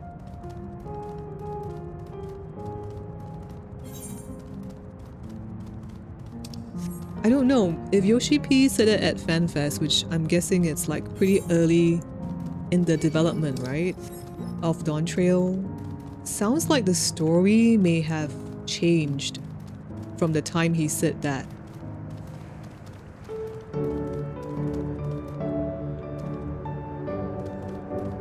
Well, I'm guessing this is how like Milala's houses may have looked like. I'm glad I came here before I turn it all black.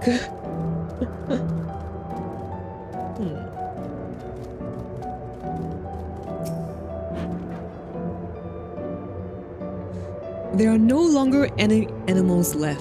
Oh, okay. So there used to be animals here for attractions, I guess. Oh my god, that's a scorpion. Okay. Oh, okay.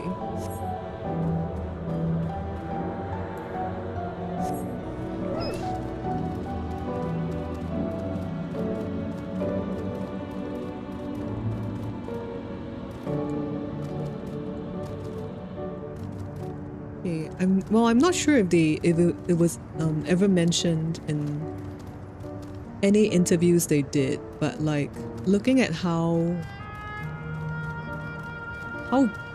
blank. Oh, is that the it's a fate. Why is so many people are doing fate?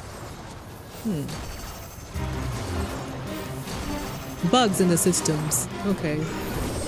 Why are people doing fates here? I wonder. It's interesting. But hey, Australian server, OCE, people are alive. Please destroy the rogue unit. Okay, yeah.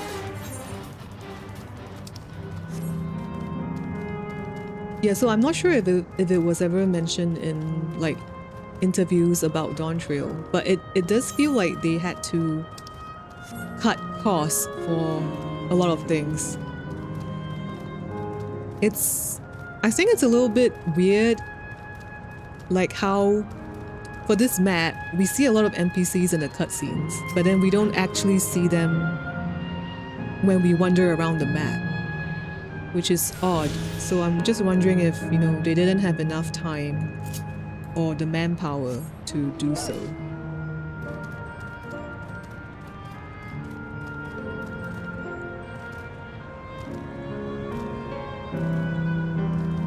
Oh, new relic step requires you to do all Dawntrail content? Okay.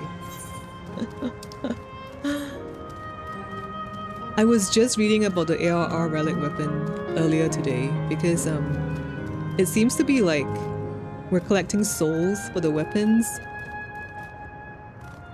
Although I'm not sure if that's something I want to get into. Because, I mean, I guess they just need like a lore reason to get you to farm your Atma and your Anima.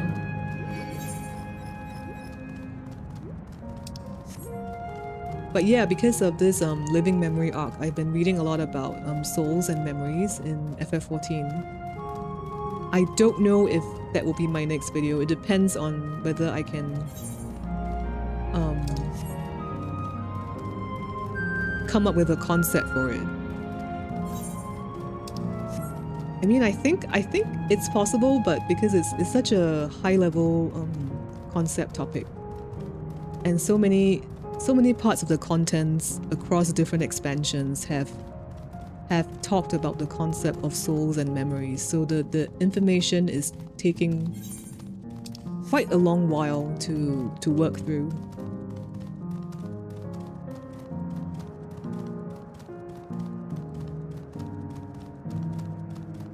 And then yeah, I saw somebody who said, you know, in the ARR relic weapons, you're technically collecting fragments of souls of the enemies you killed, and I was like, oh my god, it's in the relic weapons as well. Oh yeah, yeah, I think I saw that part. Heaven's Word relic even gives you a cute little spirit of your weapon. Yeah, I saw that, and I was like, I'm not sure if relic weapon is something I want to consider for the video. I mean, they did write some lore about it. Okay, Yes, we're shutting this down. Goodbye to the colors.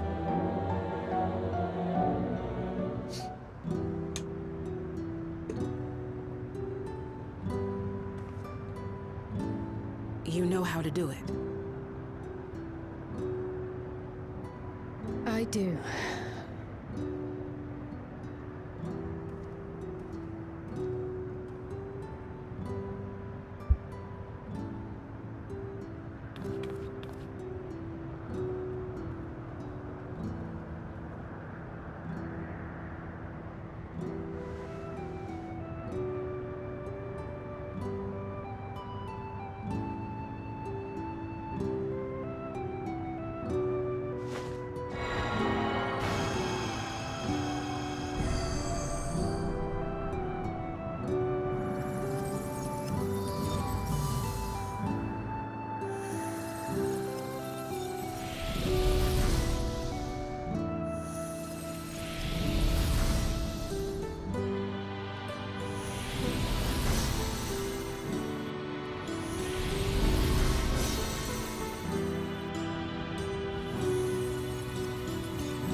Okay, everything's black.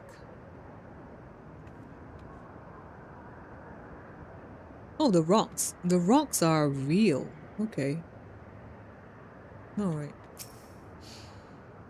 Erinville, your mom is next.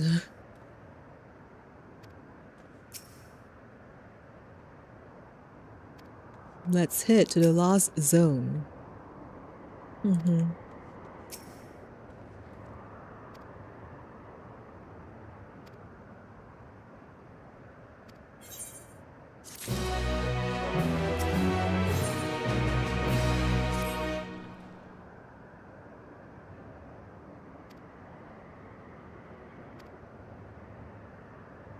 Okay, the fourth and the last zone.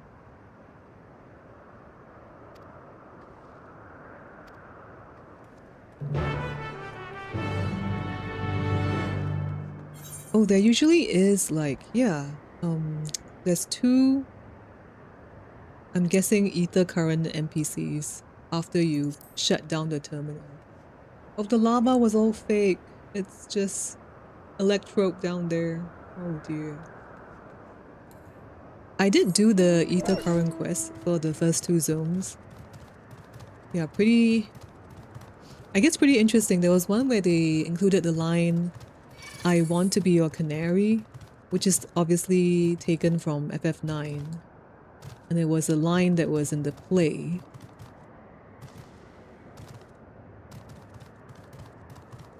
Oh god, this tunnel is so depressing.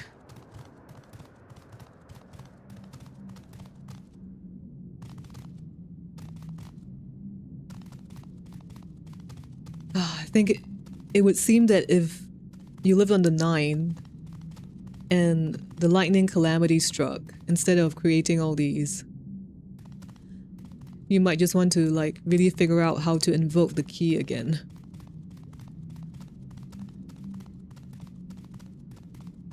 And yes, the BGM is gone as well. Oh, let's see what happened to the big globe.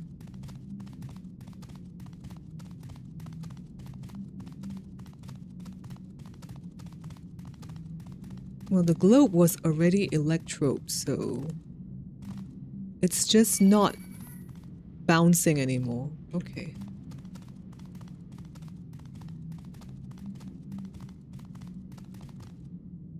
I mean, I wonder what Speen is busy with though. By now she should have detected that we've like erased 3/4 of her population. I mean, population in inverted commas.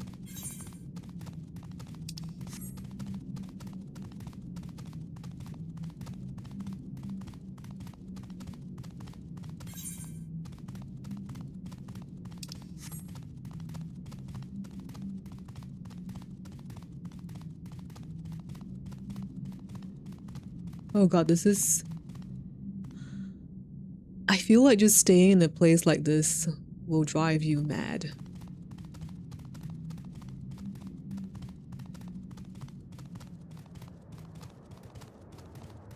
Not a place I ever want to enter again. Okay, at least there's some golden light out here. Okay, that's probably an ether current quest. Okay. Restless Milala.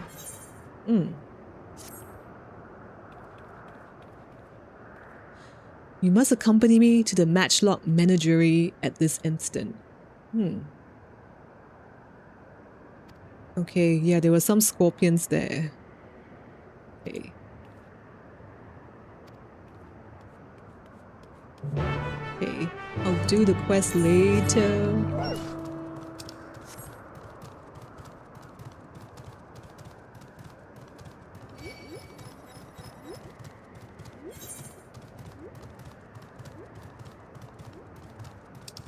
Then another one. Exhausted engineer.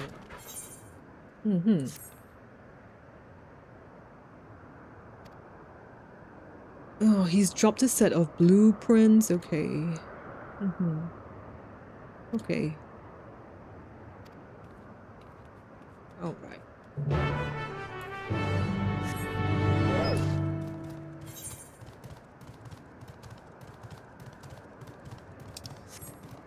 How long does the next zone take, by the way? Do you guys remember?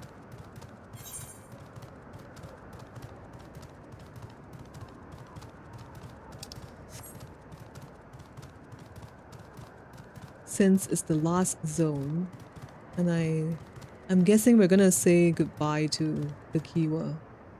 That's probably where her memory is stored. Ooh. Fire Pepsi Man. Okay. Pepsi Man in flames. Oh, this is not the way. Okay. That's the Colosseum. Okay.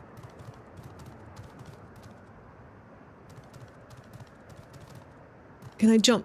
Ugh. No, I can't.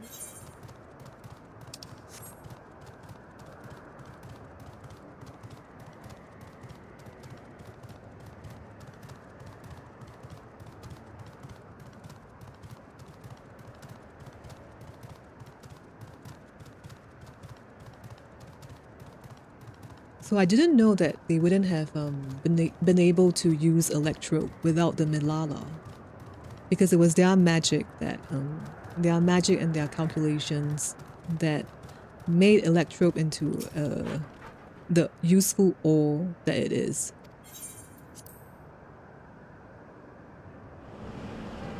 Well, that also kind of means that they indirectly caused the calamity, because it was only because the Electrope was discovered that people started fighting over it.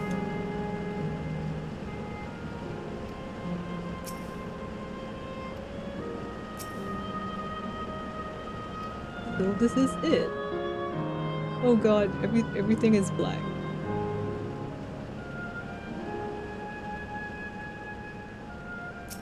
Aaronville. Oh, he's just gonna ... all the way. Okay.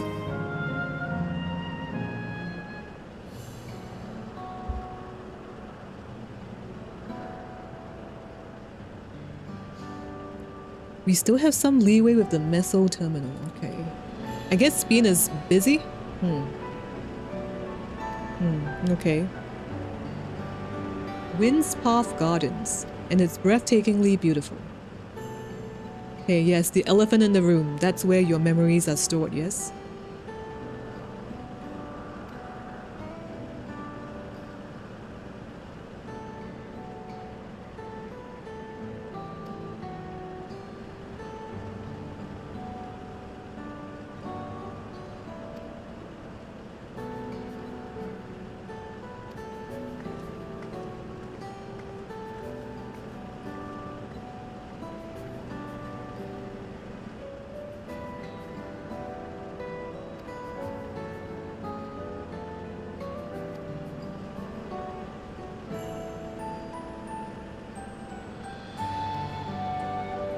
I want to respect your wish, Bill. I want you to be happy, okay.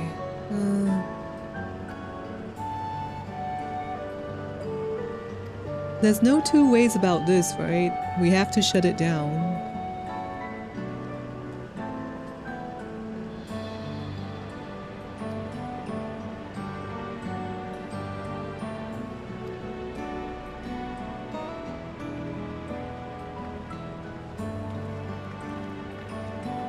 Yeah, the story till now, the formula is the same. Like, you know, let's learn about these people. Let's talk to them, learn about these people. For like 10 levels. So it's getting a bit is an understatement, but it's getting a bit stale.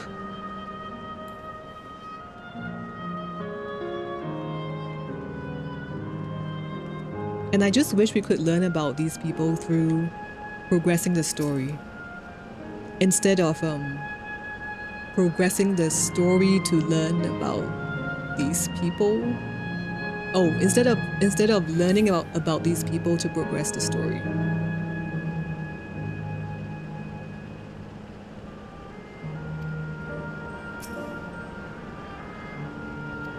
It's Aaronville. Are you having a breakdown right now? You should be having a breakdown.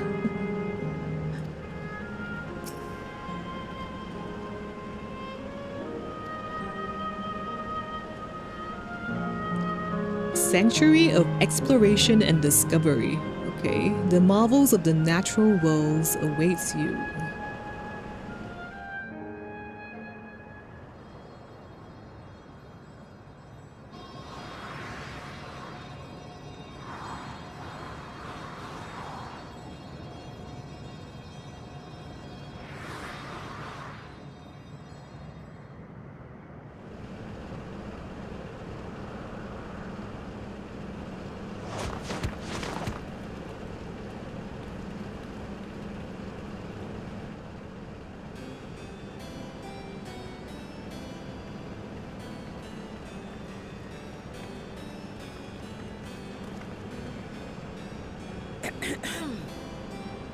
If I could have everyone's attention, I know we have pressing business, but I'd like to say a few words. Before I died, I had 2 wishes. The first was to see who my Eleneshpia would become. I would say that wish has been fulfilled. Indeed, it has. For the boy who once shunned company has returned a somewhat sociable man, surrounded by wonderful friends. As his mother and mentor both, I couldn't be more proud. As for my second wish, that was to see all manner of nature that I had never seen before.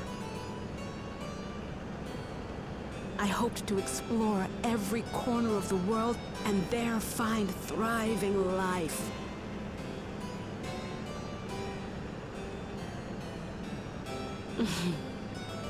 But I didn't even get to see all of Tural, did I?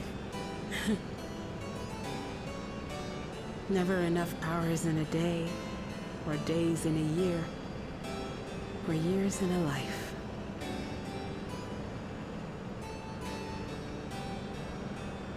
Kiwa.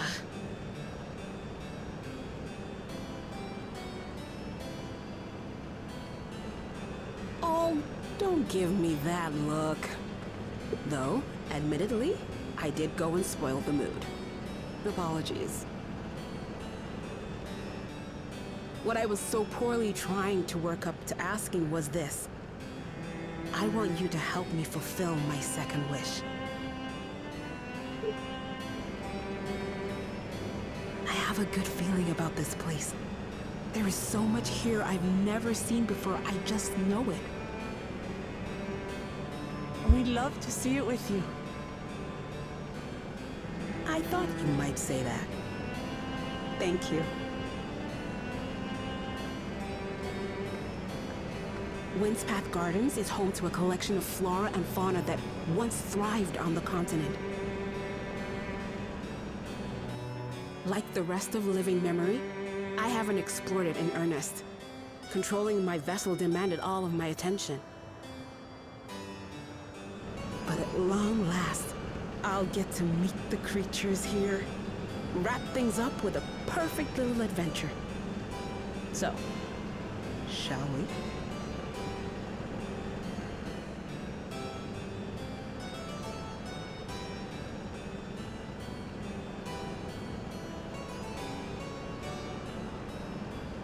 Absolutely not.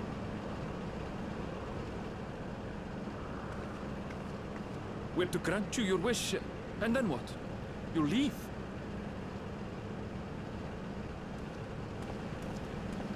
You cannot ask that of me. Oh, Ellen Neshpir. Please understand. I just wanted to end on a happy note. Not only for myself, but for all of us. Better that than a sad goodbye, surely.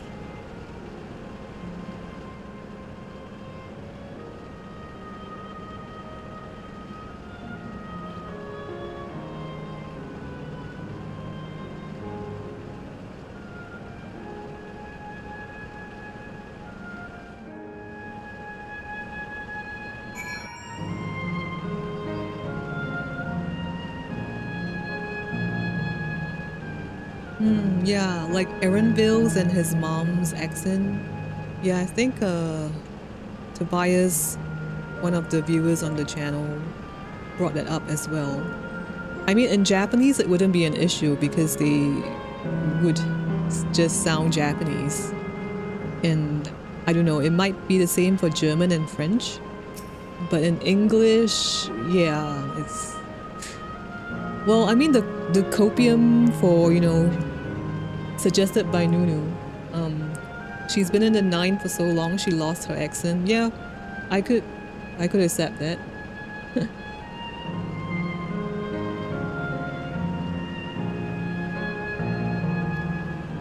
Like, it's been what, 30 years in the dome, and we don't know when she died, but maybe we could assume at least 20 years.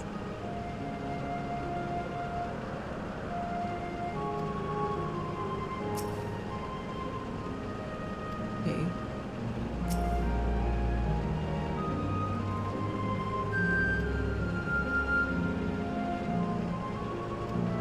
Absorb the delightful scenery. Oh my god, it feels like you know, if you go on like holidays and you visit like a botanical garden, a floral park of some sorts, where they have like, you know, deliberately planted flowers of certain colors in certain plots to create that beautiful scene. Feels like that.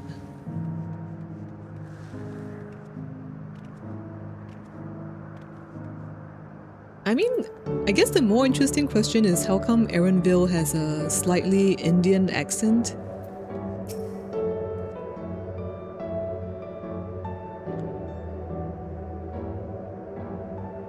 Right. What a lovely garden.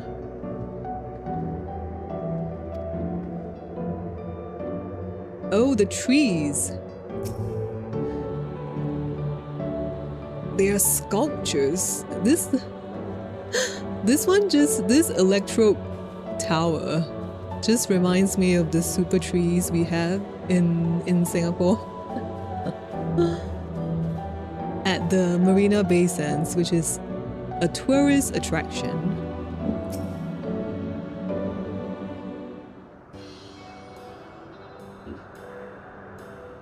Blooms of Discovery. Okay.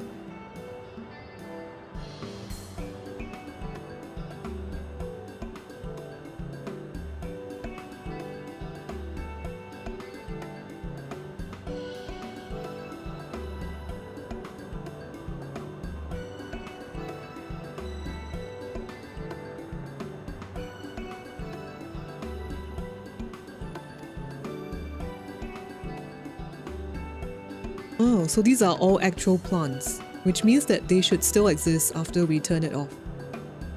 Okay.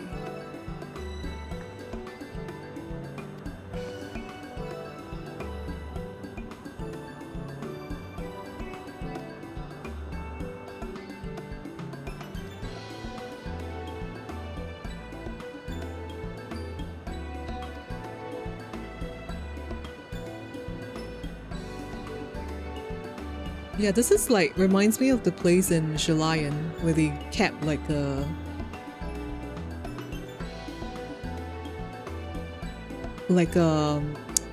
gleaners, right? They would collect like the different plants and specimens and bring it back to Shalayan for conservation.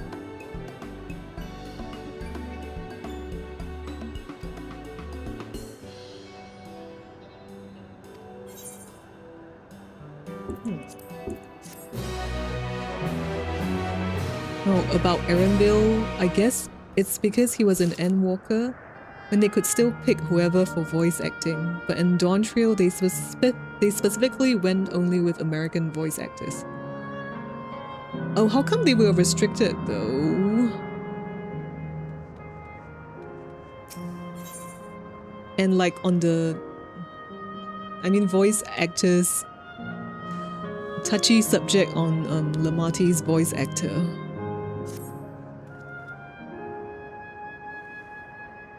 Okay, scout out the places.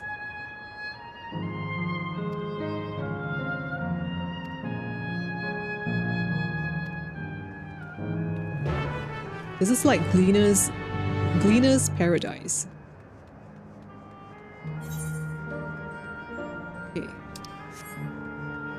I mean, I do feel like in certain climax scenes, right? Lamati's voice actor isn't able to deliver. Like, I feel like certain lines she should be shouting. Especially like, I mean, the most recent one that I recall, right before Zoraja's fight. You know, it's like the climax has all been built up and we're facing him, we're fighting him. We're in this weird space where there's a void above us and she just speaks the lines before the fight. It's a bit anticlimactic. So I'm not sure if that contributed to the overall lack of feel for Dawntrail. Because the voice is a very powerful thing. See the plants within capsules? Oh, there are plants in the capsules. Okay. In this way, all plant life can be preserved forever, just like ourselves. Okay.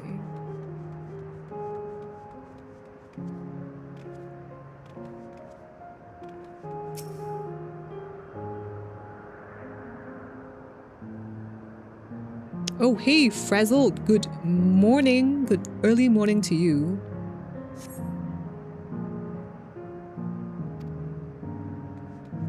So yeah, that happens a lot in this expansion. It feels like they gave her no direction. Right. Yeah, so we don't really know what went wrong, right? With the voice recording.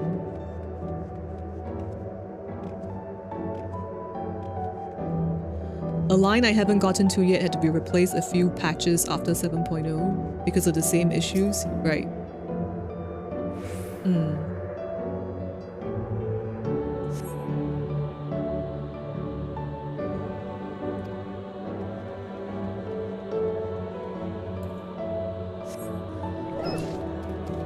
Water watching endless.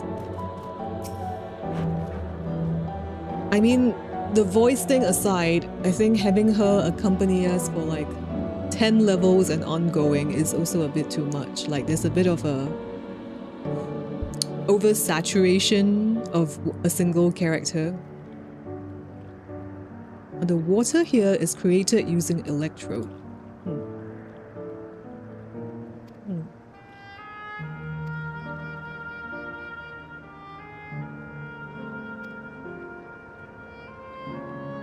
Ooh, go to the top of this lookout.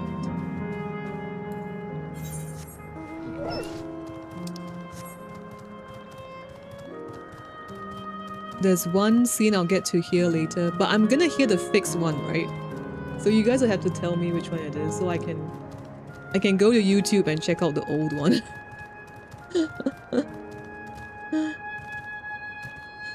Oh, you're glad that Nell did such a great job in the German dub, but sadly it didn't make the character itself any better. Yeah, I think the voice is just but one of the issues. I don't know who kind of like approved her coming with us for like the entire MSQ and still ongoing now.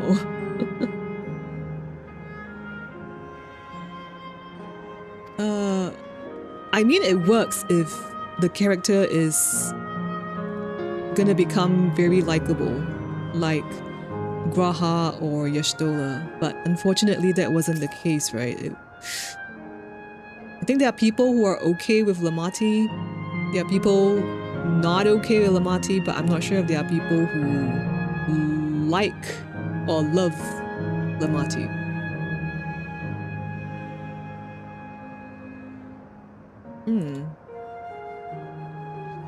Oh wait, what?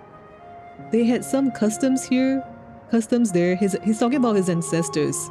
For instance, when greeting someone, you had to say Lali Ho in a spirited manner.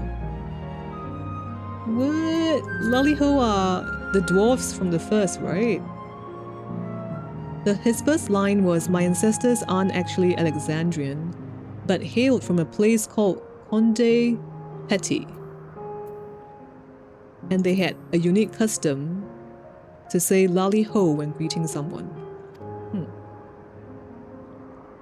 Our settlement was also famous for a gigantic tree that grew nearby.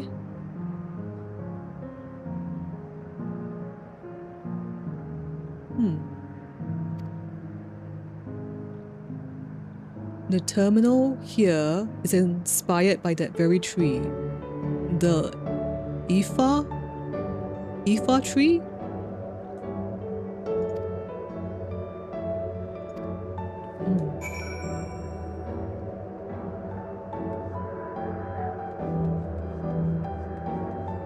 Frazzle, I think I'm on my feelings are the same as yours. So I initially liked her.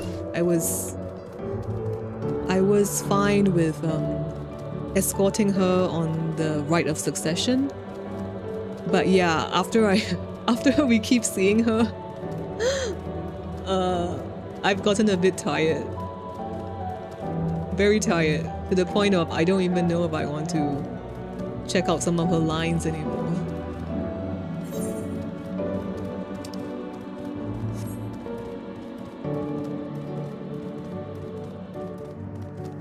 So I'm not sure why the design side approved a single NPC dominating the MSQ for so long. It seems a little bit odd. I mean, like, even with like Minfilia in ARR, it's not like she was always with us, but I mean, we always just reported back to her. And yes, she had a lot of lines, but while we were out there doing our thing, she wasn't there, which sort of gave us a break from Prey Return to the Waking Sands, right?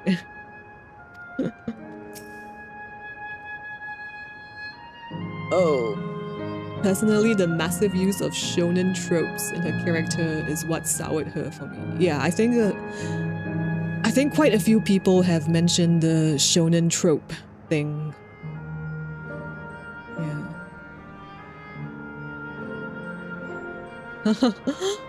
Yeah. Yeah, we won't know why they really decided to place Wulamak for the entire of the MSQ. Maybe she was a self-insert for someone on the team.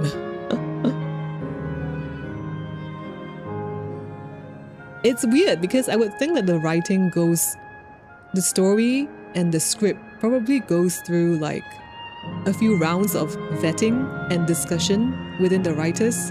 As in, I would think that's how it's done, but I'm not sure.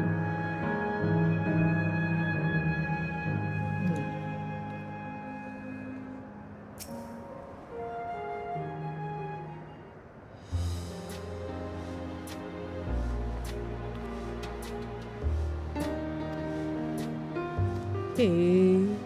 Sharing what we have seen to Kakiwa before we erase her.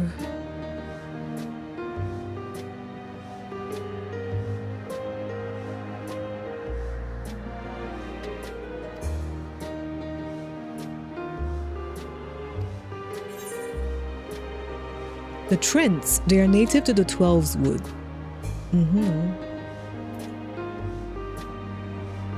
Okay. Are there those with red leaves? I don't remember. I'll say they are native to the 12's wood.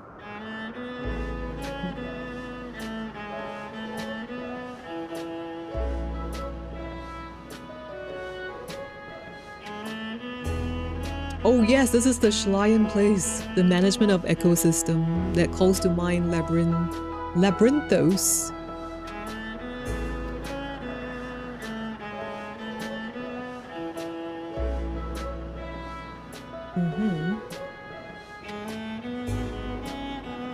Oh dear, his mom never got to see the Schleien facility.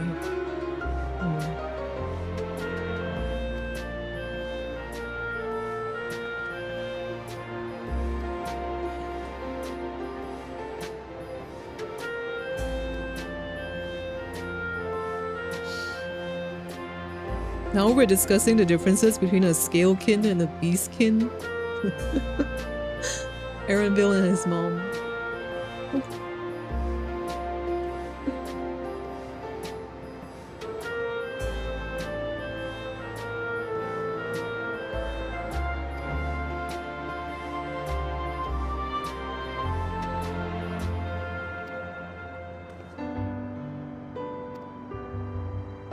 Oh dear, do we have to like decide for them whether it's a scalekin or a beastkin?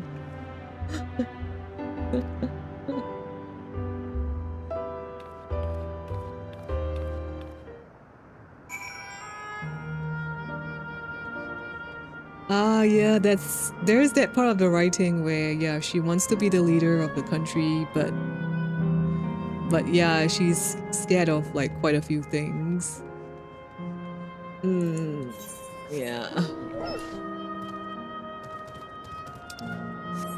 I think I also saw some YouTube comment which was like on some other video that was saying that she doesn't know how Lamati is going to talk to the other political leaders of the other nations. So like Amerik, Rauban, Kane Sena. Because like the I guess the level of thinking and maturity is a bit different.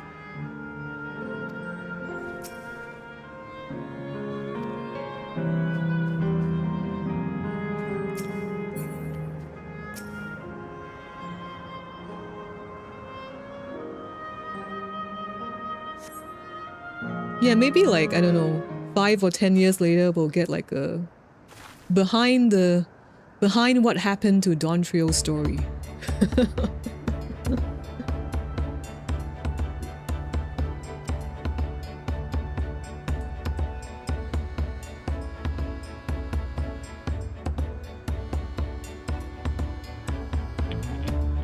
Okay, looks like both a scalekin and a beastkin. Okay. Oh, we're doing that let's observe thingy. It's covered in plant-like scales. Yeah, that looks like leaves.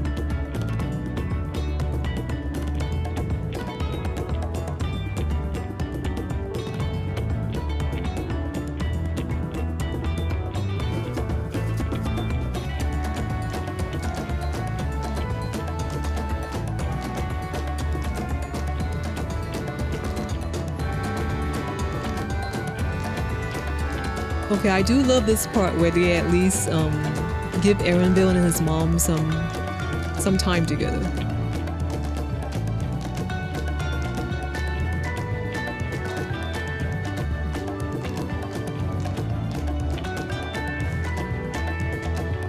The fairy kingdom of the first.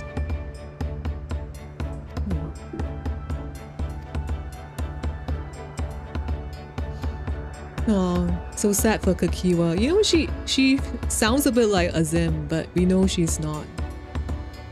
Loving to travel and stuff.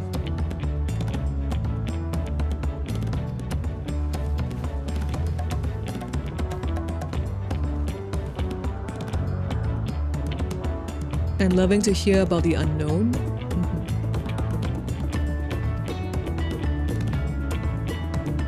Also, she's met Kettleman and Galuf.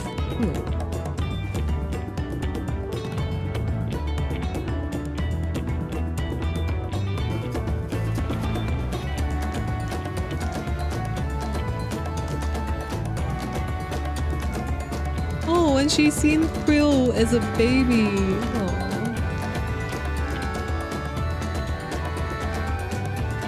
Oh, and Erenville was there too?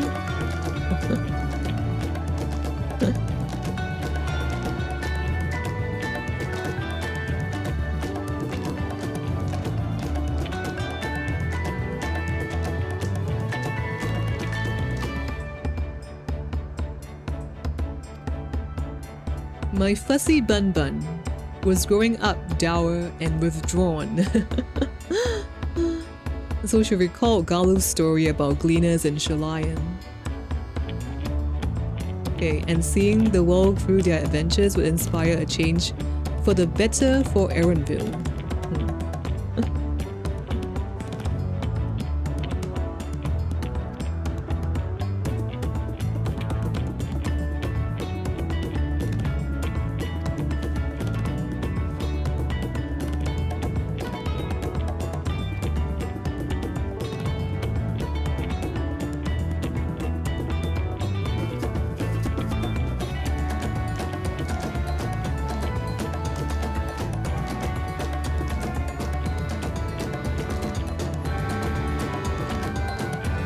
Okay, we're going on a ride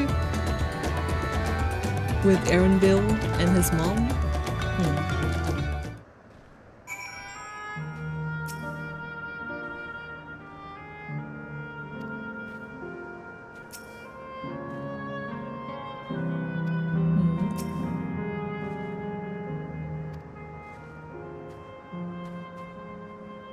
Lamati would be worse than young Elfinaud.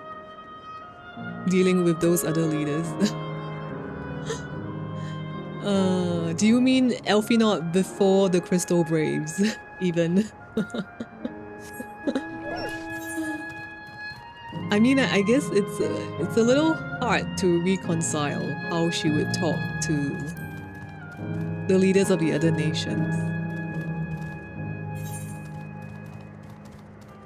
I mean, she would be friendly, I think. And it would be a good start, but I mean... yeah, Elfinaud before the Crystal Braves. GG.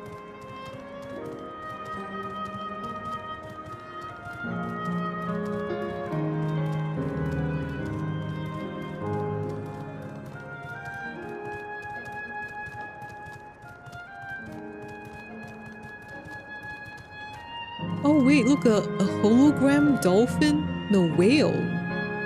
Hologram whale. And there are people down there. Oh.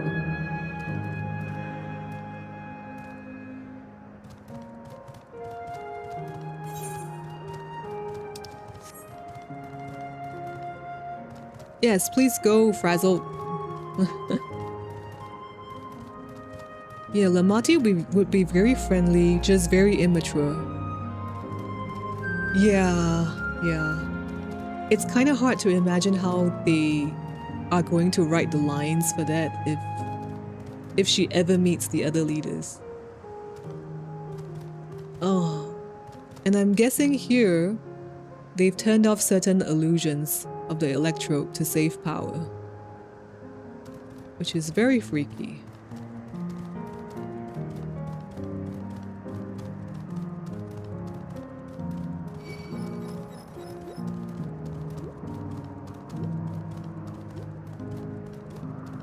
Oh, well, it's like a, I don't know, natural history museum, I'm guessing.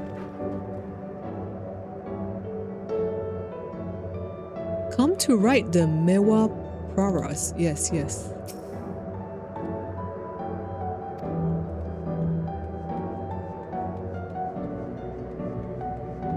Oh, there's actually people here, NPCs. They have a host of rare specimens here.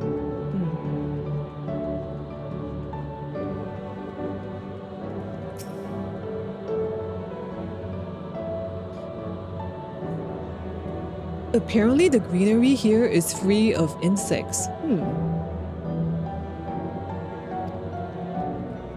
That's interesting because I think in nature, insects actually form an important part of the ecosystem. So I'm not sure if plants would be able to survive completely without insects. Oh, hey, King Mog. If you're sleepy, go back sleep. I did see your message. Go back sleep. Hope I'm liking it so far. I think the part about Erenville and his mom right now is nice. Kryal and her parents were very touch and go, which is... Well, I guess she hasn't seen them in so long, so she doesn't really know them. Maybe it makes sense. The Museum of Nature. The main building is closed due to aether shortage. Okay. Oh, plants can't survive without insects at all. Yeah, I'm guessing. So it's a little weird.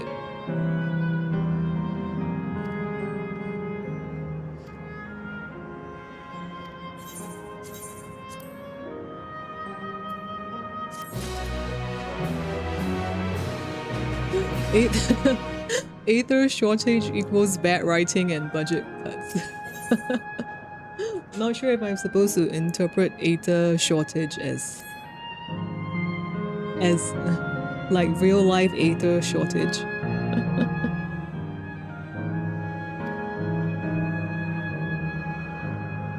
Okay.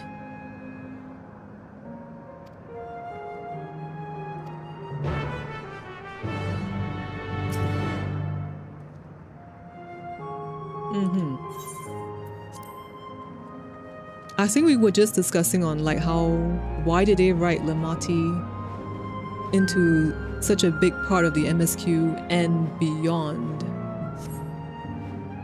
Because I think Frazzle was saying that, you know, like, I'm like Frazzle, I'm okay with her at the start until it gets really tiresome. Which is like now. And it just gets too much.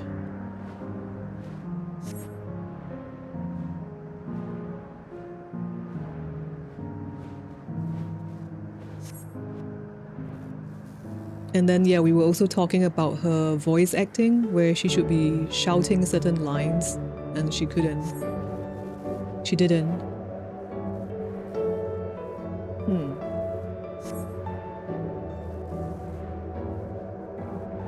This part with Erenville and his mom is really nice, though.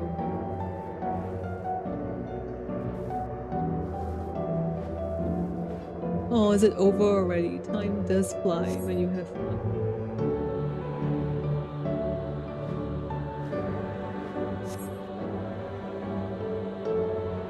Hey, Morny! I'm assuming good morning for you. How do you say hurtful truths without hurting those who you love? Is that your philosophical question of the day?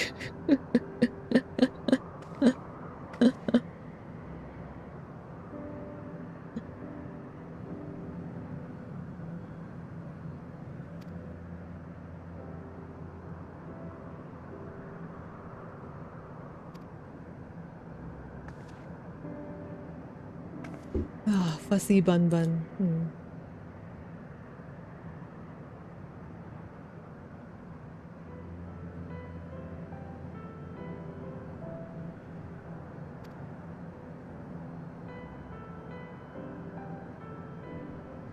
Oh, Kakiwa's done. She's like, it's time we headed to the Aero terminal.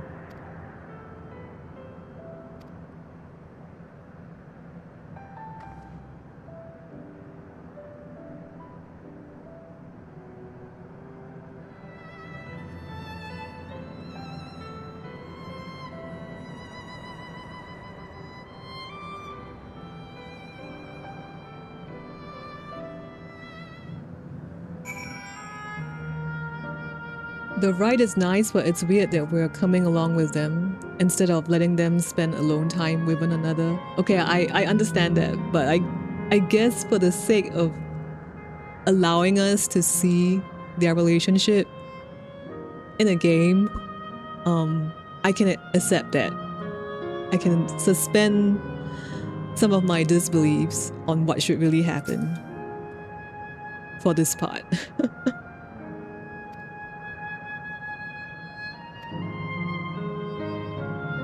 How am I supposed to erase her? Does she even know how it tears me apart?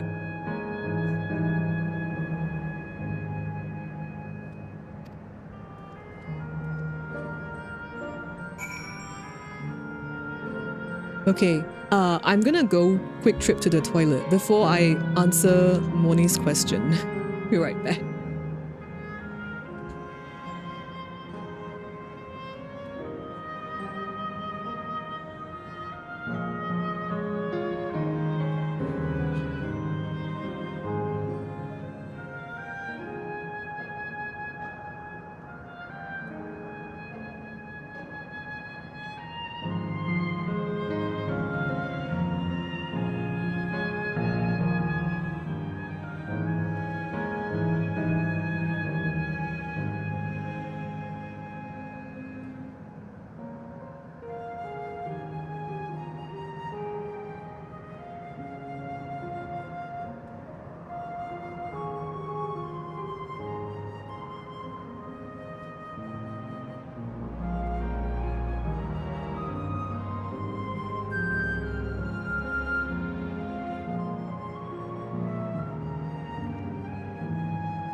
Okay,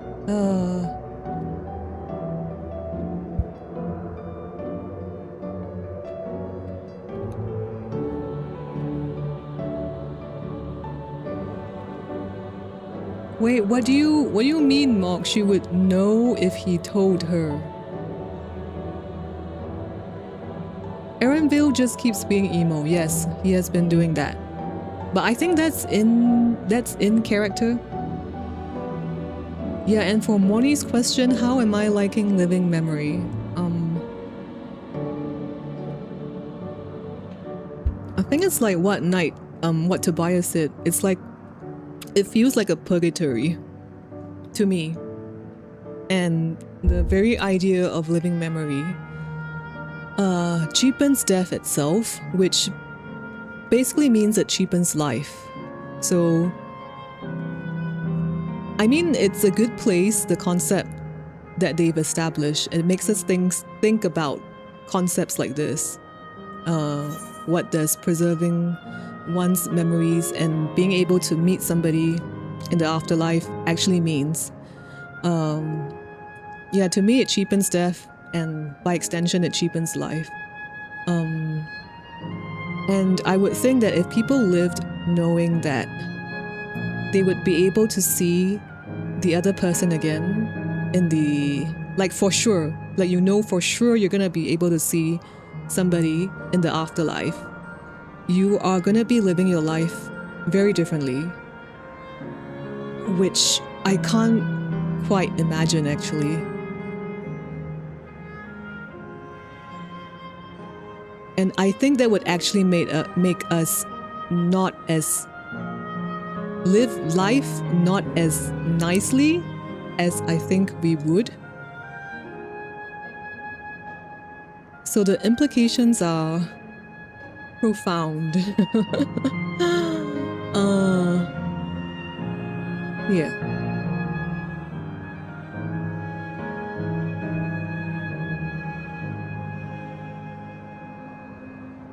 Oh.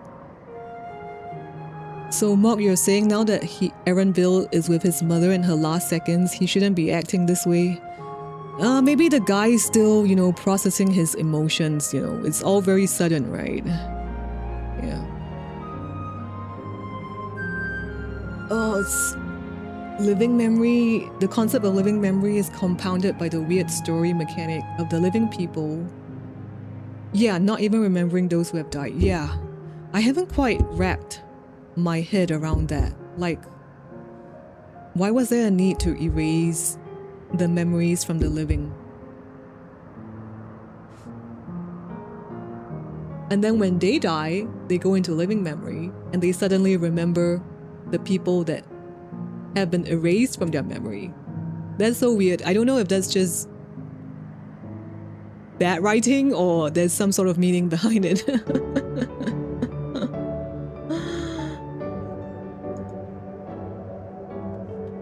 Yeah, but you know, we met some NPCs who came in here and then they were like, yeah, I'm looking to be reunited with the person I love. And the person had the person had passed after them. So within their beloved who died later and now is coming into living memory, wouldn't she have forgotten who he is? So I don't know, it's just it's weird.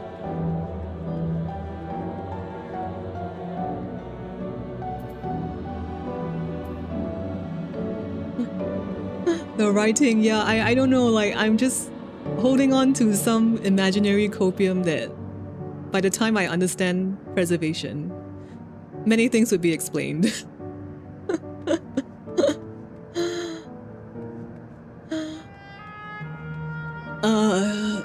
Yeah, erasing the memories of those who have died from the living is to spare them from the pain. But then again, this is the same thing, right? You're kind of like cheapening what death actually means in life, and therefore you're cheapening life.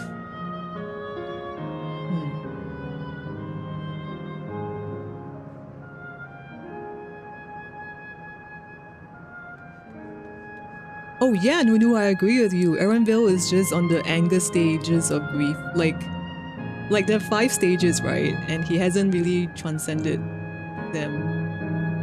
I don't think Erenville is one person to be able to express his emotions clearly.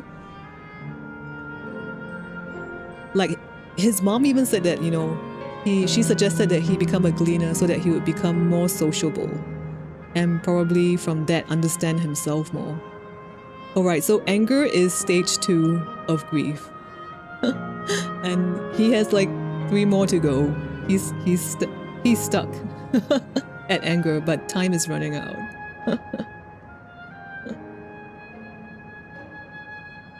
Right, I guess you guys are trying not to spoil Calyx.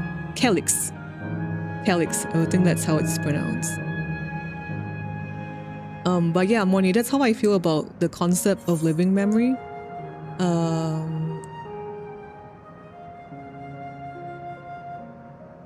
But like gameplay-wise, I still don't like it because it's very structured.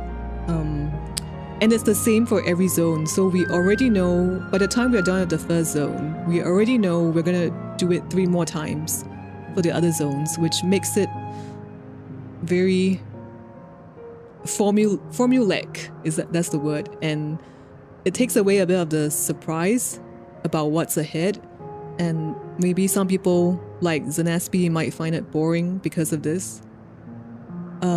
I do think in the third zone we get to talk to Cryo's parents, and then the fourth is obviously Kakiwa.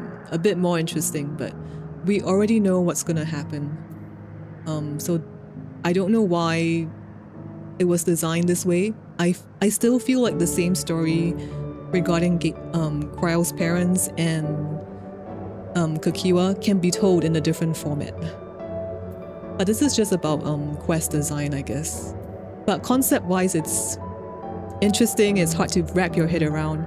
And I think one thing that I've been struggling with outside of these streams, because I've been thinking about the concept of souls and memories in 14, it's very hard for us to try and separate the memory from the soul. Like conceptually, I mean, I don't know whether it's because of like Western philosophy thinking or whatever it is, but it just seems so hard to separate the two. But because in 14 they are very distinct, it's said a few times that memories are just etched onto the soul.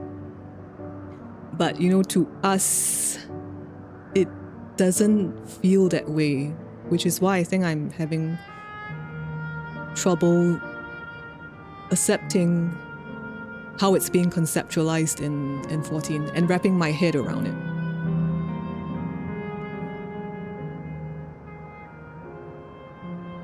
Not saying that 9 cope with death in the best way. The writers were actually trying to show that. Yeah, I do agree with that. I mean, conceptually, it's a interesting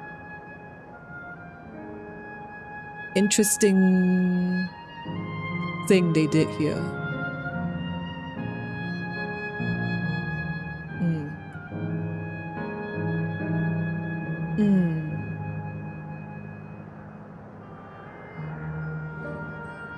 Because I was just reviewing the Pandemonium raid story earlier before the stream, and basically Athena had the power to. Basically, she found out how to create souls. By the way, she's the only one who's managed to do so, and obviously that's against the law of nature, because it's believed that only the ethereal sea will decide what beings get a soul or not. But the thing is, when she brought Pandemonium to the source, and she conjured Lahabria and her son Erythonios, she took random souls from the ethereal sea, because that's the raw material, and manifested them. But the thing is, Lahabria wouldn't be Lahabria without the memories of Lahabria, which she also managed to etch onto the random souls that she took as raw materials. So it's you know, it's a question of whether is the soul you or are the memories you. And in living memory, it does feel like the memories are more the essence of a person rather than the soul, because they just separate the souls out into the soul cells, and then, you know, that's like soul fodder. Didn't she manifest them out of memory crystals? Nah. I think yes, maybe, but she had to etch them onto random souls that were floating around in the ethereal sea. So yeah, memory seems to be the more defining part of the essence of a person, or at least that's where I am at now. But yeah, it's called Solution 9 because it's FF9, and Solution 9 is Zidane's limit break, I think. Is it? Yeah, it's one of the trans limit break available to Zidane. Yeah. So yeah, I mean, it's I don't know if my next lore video will be on souls and memories in 14, but I'm still trying to read and gather all the information that I can about it. But it's very difficult because it's being touched upon in so many quest lines. But maybe I'll just take the more important ones. And of course, living memory, of course, what they've done here.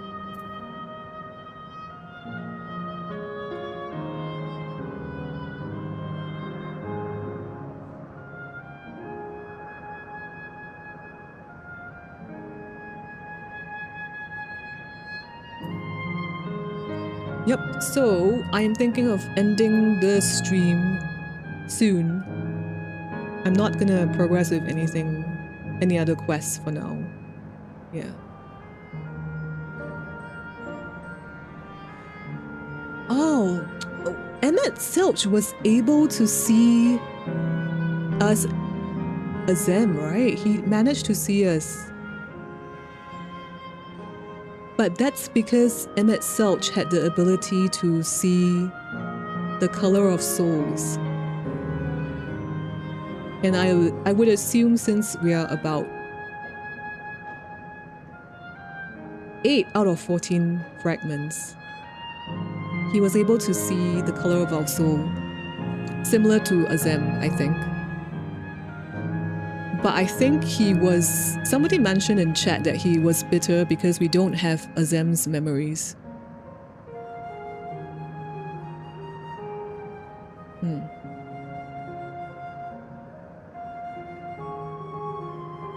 Yeah, that's why they created the memory crystals. So that they could be reminded of what the different people of the convocation was like, and also show it to them when they find their soul, when they find their sundered souls in the reflections.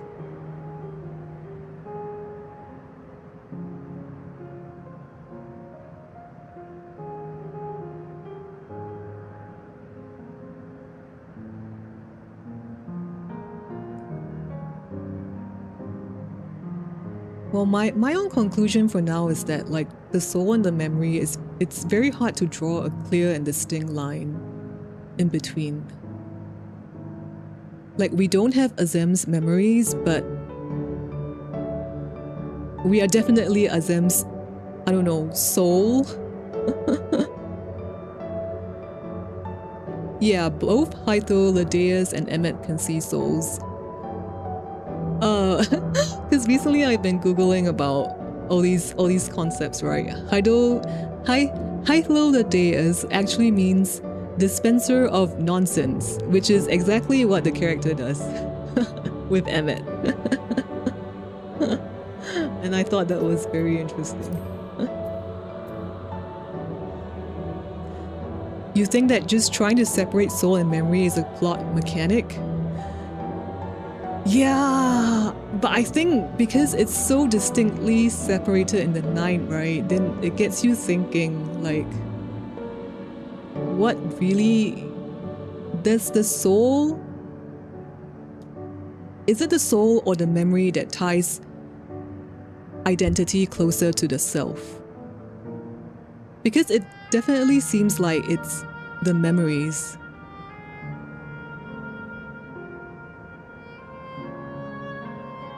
But then again, you know, us color of souls, Emmet could see us as Azem. It may be the soul as well, I don't know.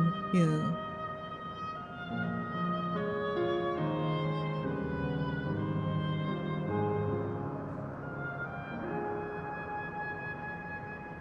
We're like a pie. The soul is the dough, but the memories are the fillings. Oh, I mean, yeah.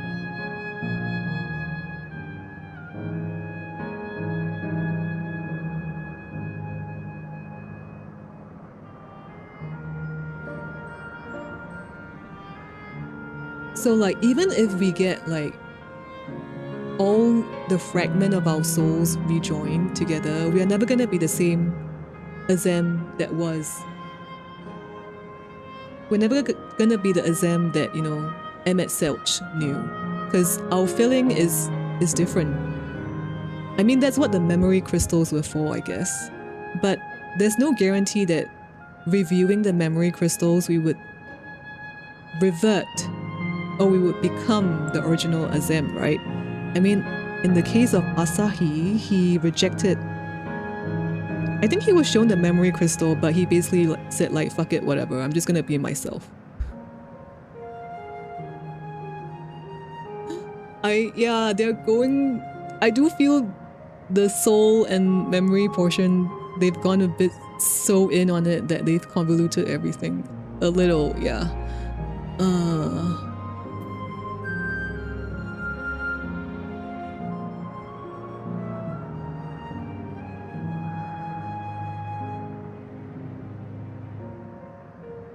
Soul is personality, memories are things experienced.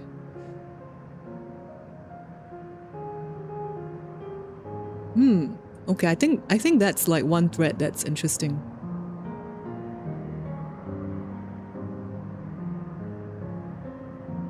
I mean, since we have the soul of Azem, the warrior of light does like to travel, does like to explore worlds. That's like the personality of Azem, right?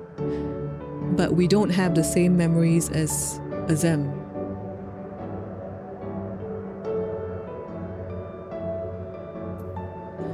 Yeah, so I don't know. I'm still reviewing some material on souls and memories. From my discussion, or rather what Duskera told me just now about the relic weapon, I think I will exclude relic weapons from the topic of discussion. They probably just needed to insert the soul mechanic there for the sake of the plot.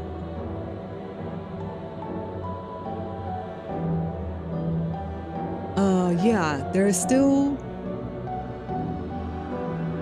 When Albert joined us, right? I think he joined his soul with us, but he didn't give us his memories. Let me know if I'm right or wrong about that. I mean, I would assume if we have his memories, it would show in the MSQ somehow. But I don't think we know. You have to do the role quest to know what happened to him.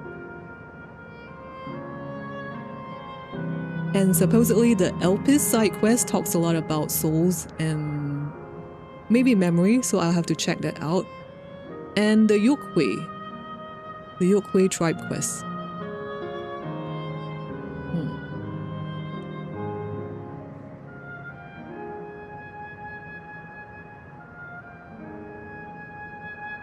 Oh, even in occultism, it's the same. You can be born anew. Okay, I'm guessing that's the soul of you, right?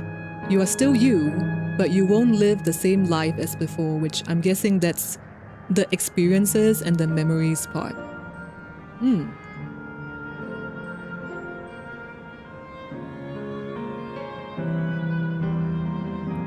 Oh.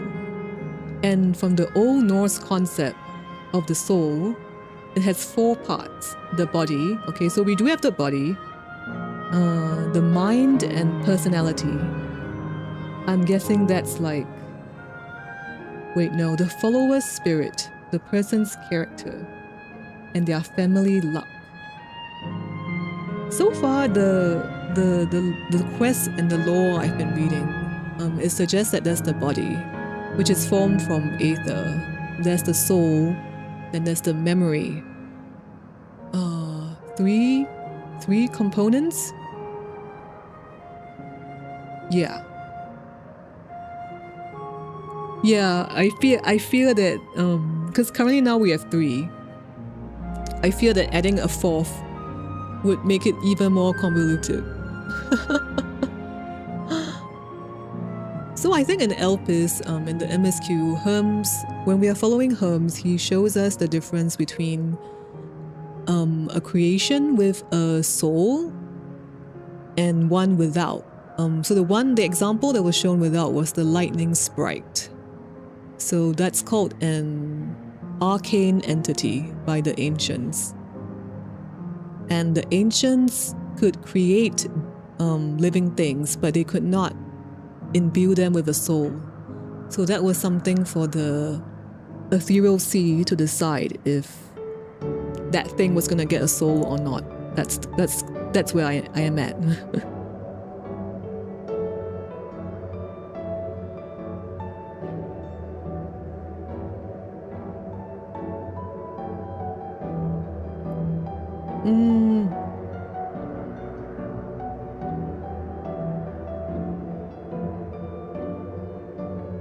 Like, I don't know, maybe the distinction between soul, memories, and like, you know, and body is deliberately made convoluted so that we have something to look forward to.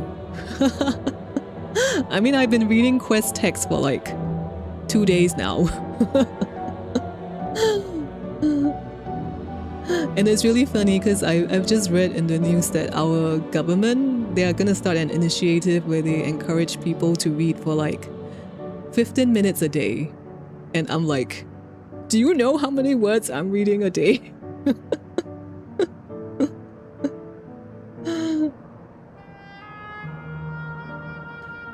The 13, I think they've lost their ethereal sea. Which is why the void sense always want aether to sustain life, I think. But yeah,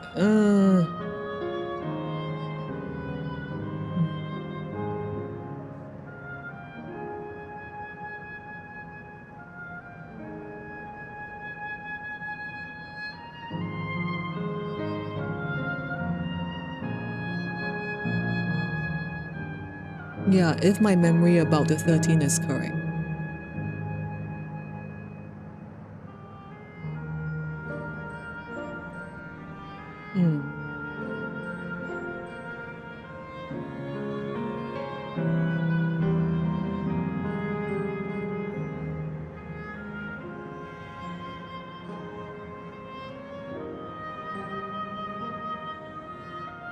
Yeah.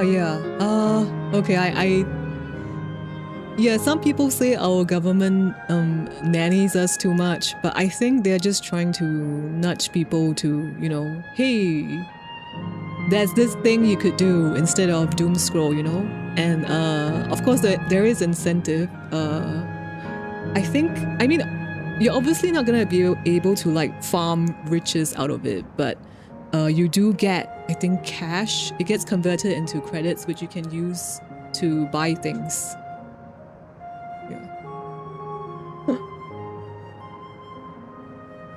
Because of Kairos, Herm's memories gets etched every time he got reincarnated. Oh, really? Oh dear, I would have to read into Kairos now. Work. Let me copy paste that comment into my document, which I have called Memory, Souls, and Aether, and it's already at like I don't know, 15 pages.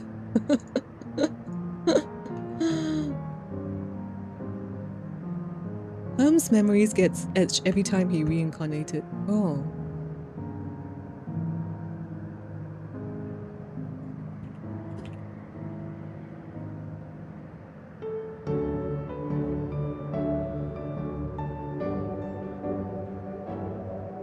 Well, I mean, the government won't force people to do it. It's more of like, hey, there's this thing, you know, like you could do it if you want to.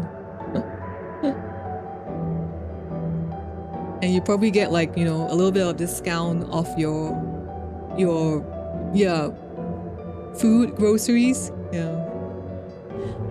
But yeah, I think that was a nice discussion on memories and souls.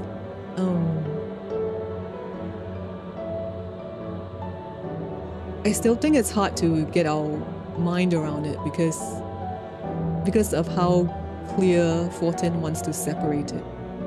But I think even the devs themselves have issues trying to separate it. Because, like, I mean, one clear example is the soul crystal for the jobs. It's called a soul crystal, but it does not store any souls. It stores the memories of the previous person who had the crystal, you know, did your job, you know, innovated new skills in the job class and such. So it's basically memories. So it makes it really hard to sift through the data on what the devs actually really want to say about the lore behind memories and souls.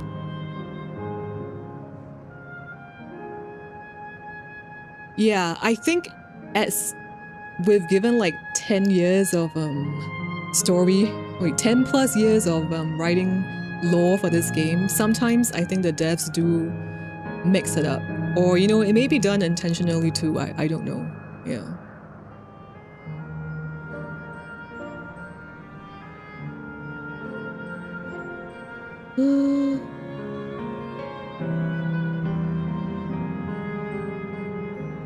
No, I do not want to deal with 14 concepts of the souls. That would be terrible. But yeah, okay. I think I'll end the stream for today. It is 11:45 p.m. on my side, so I should go to sleep. See you guys in the next one, which will be probably Sunday evening for America. Yeah, it's gonna be an American evening stream. Sorry, Daskera, if you're still here. Yeah, good night to me, and then good morning to you guys. Or good evening to Europe. Enjoy your breakfast and dinner, and I'll enjoy my bed. Alright. Right, thanks for the philosophical questions as always, Moni. You're welcome to pop them anytime. Bye-bye.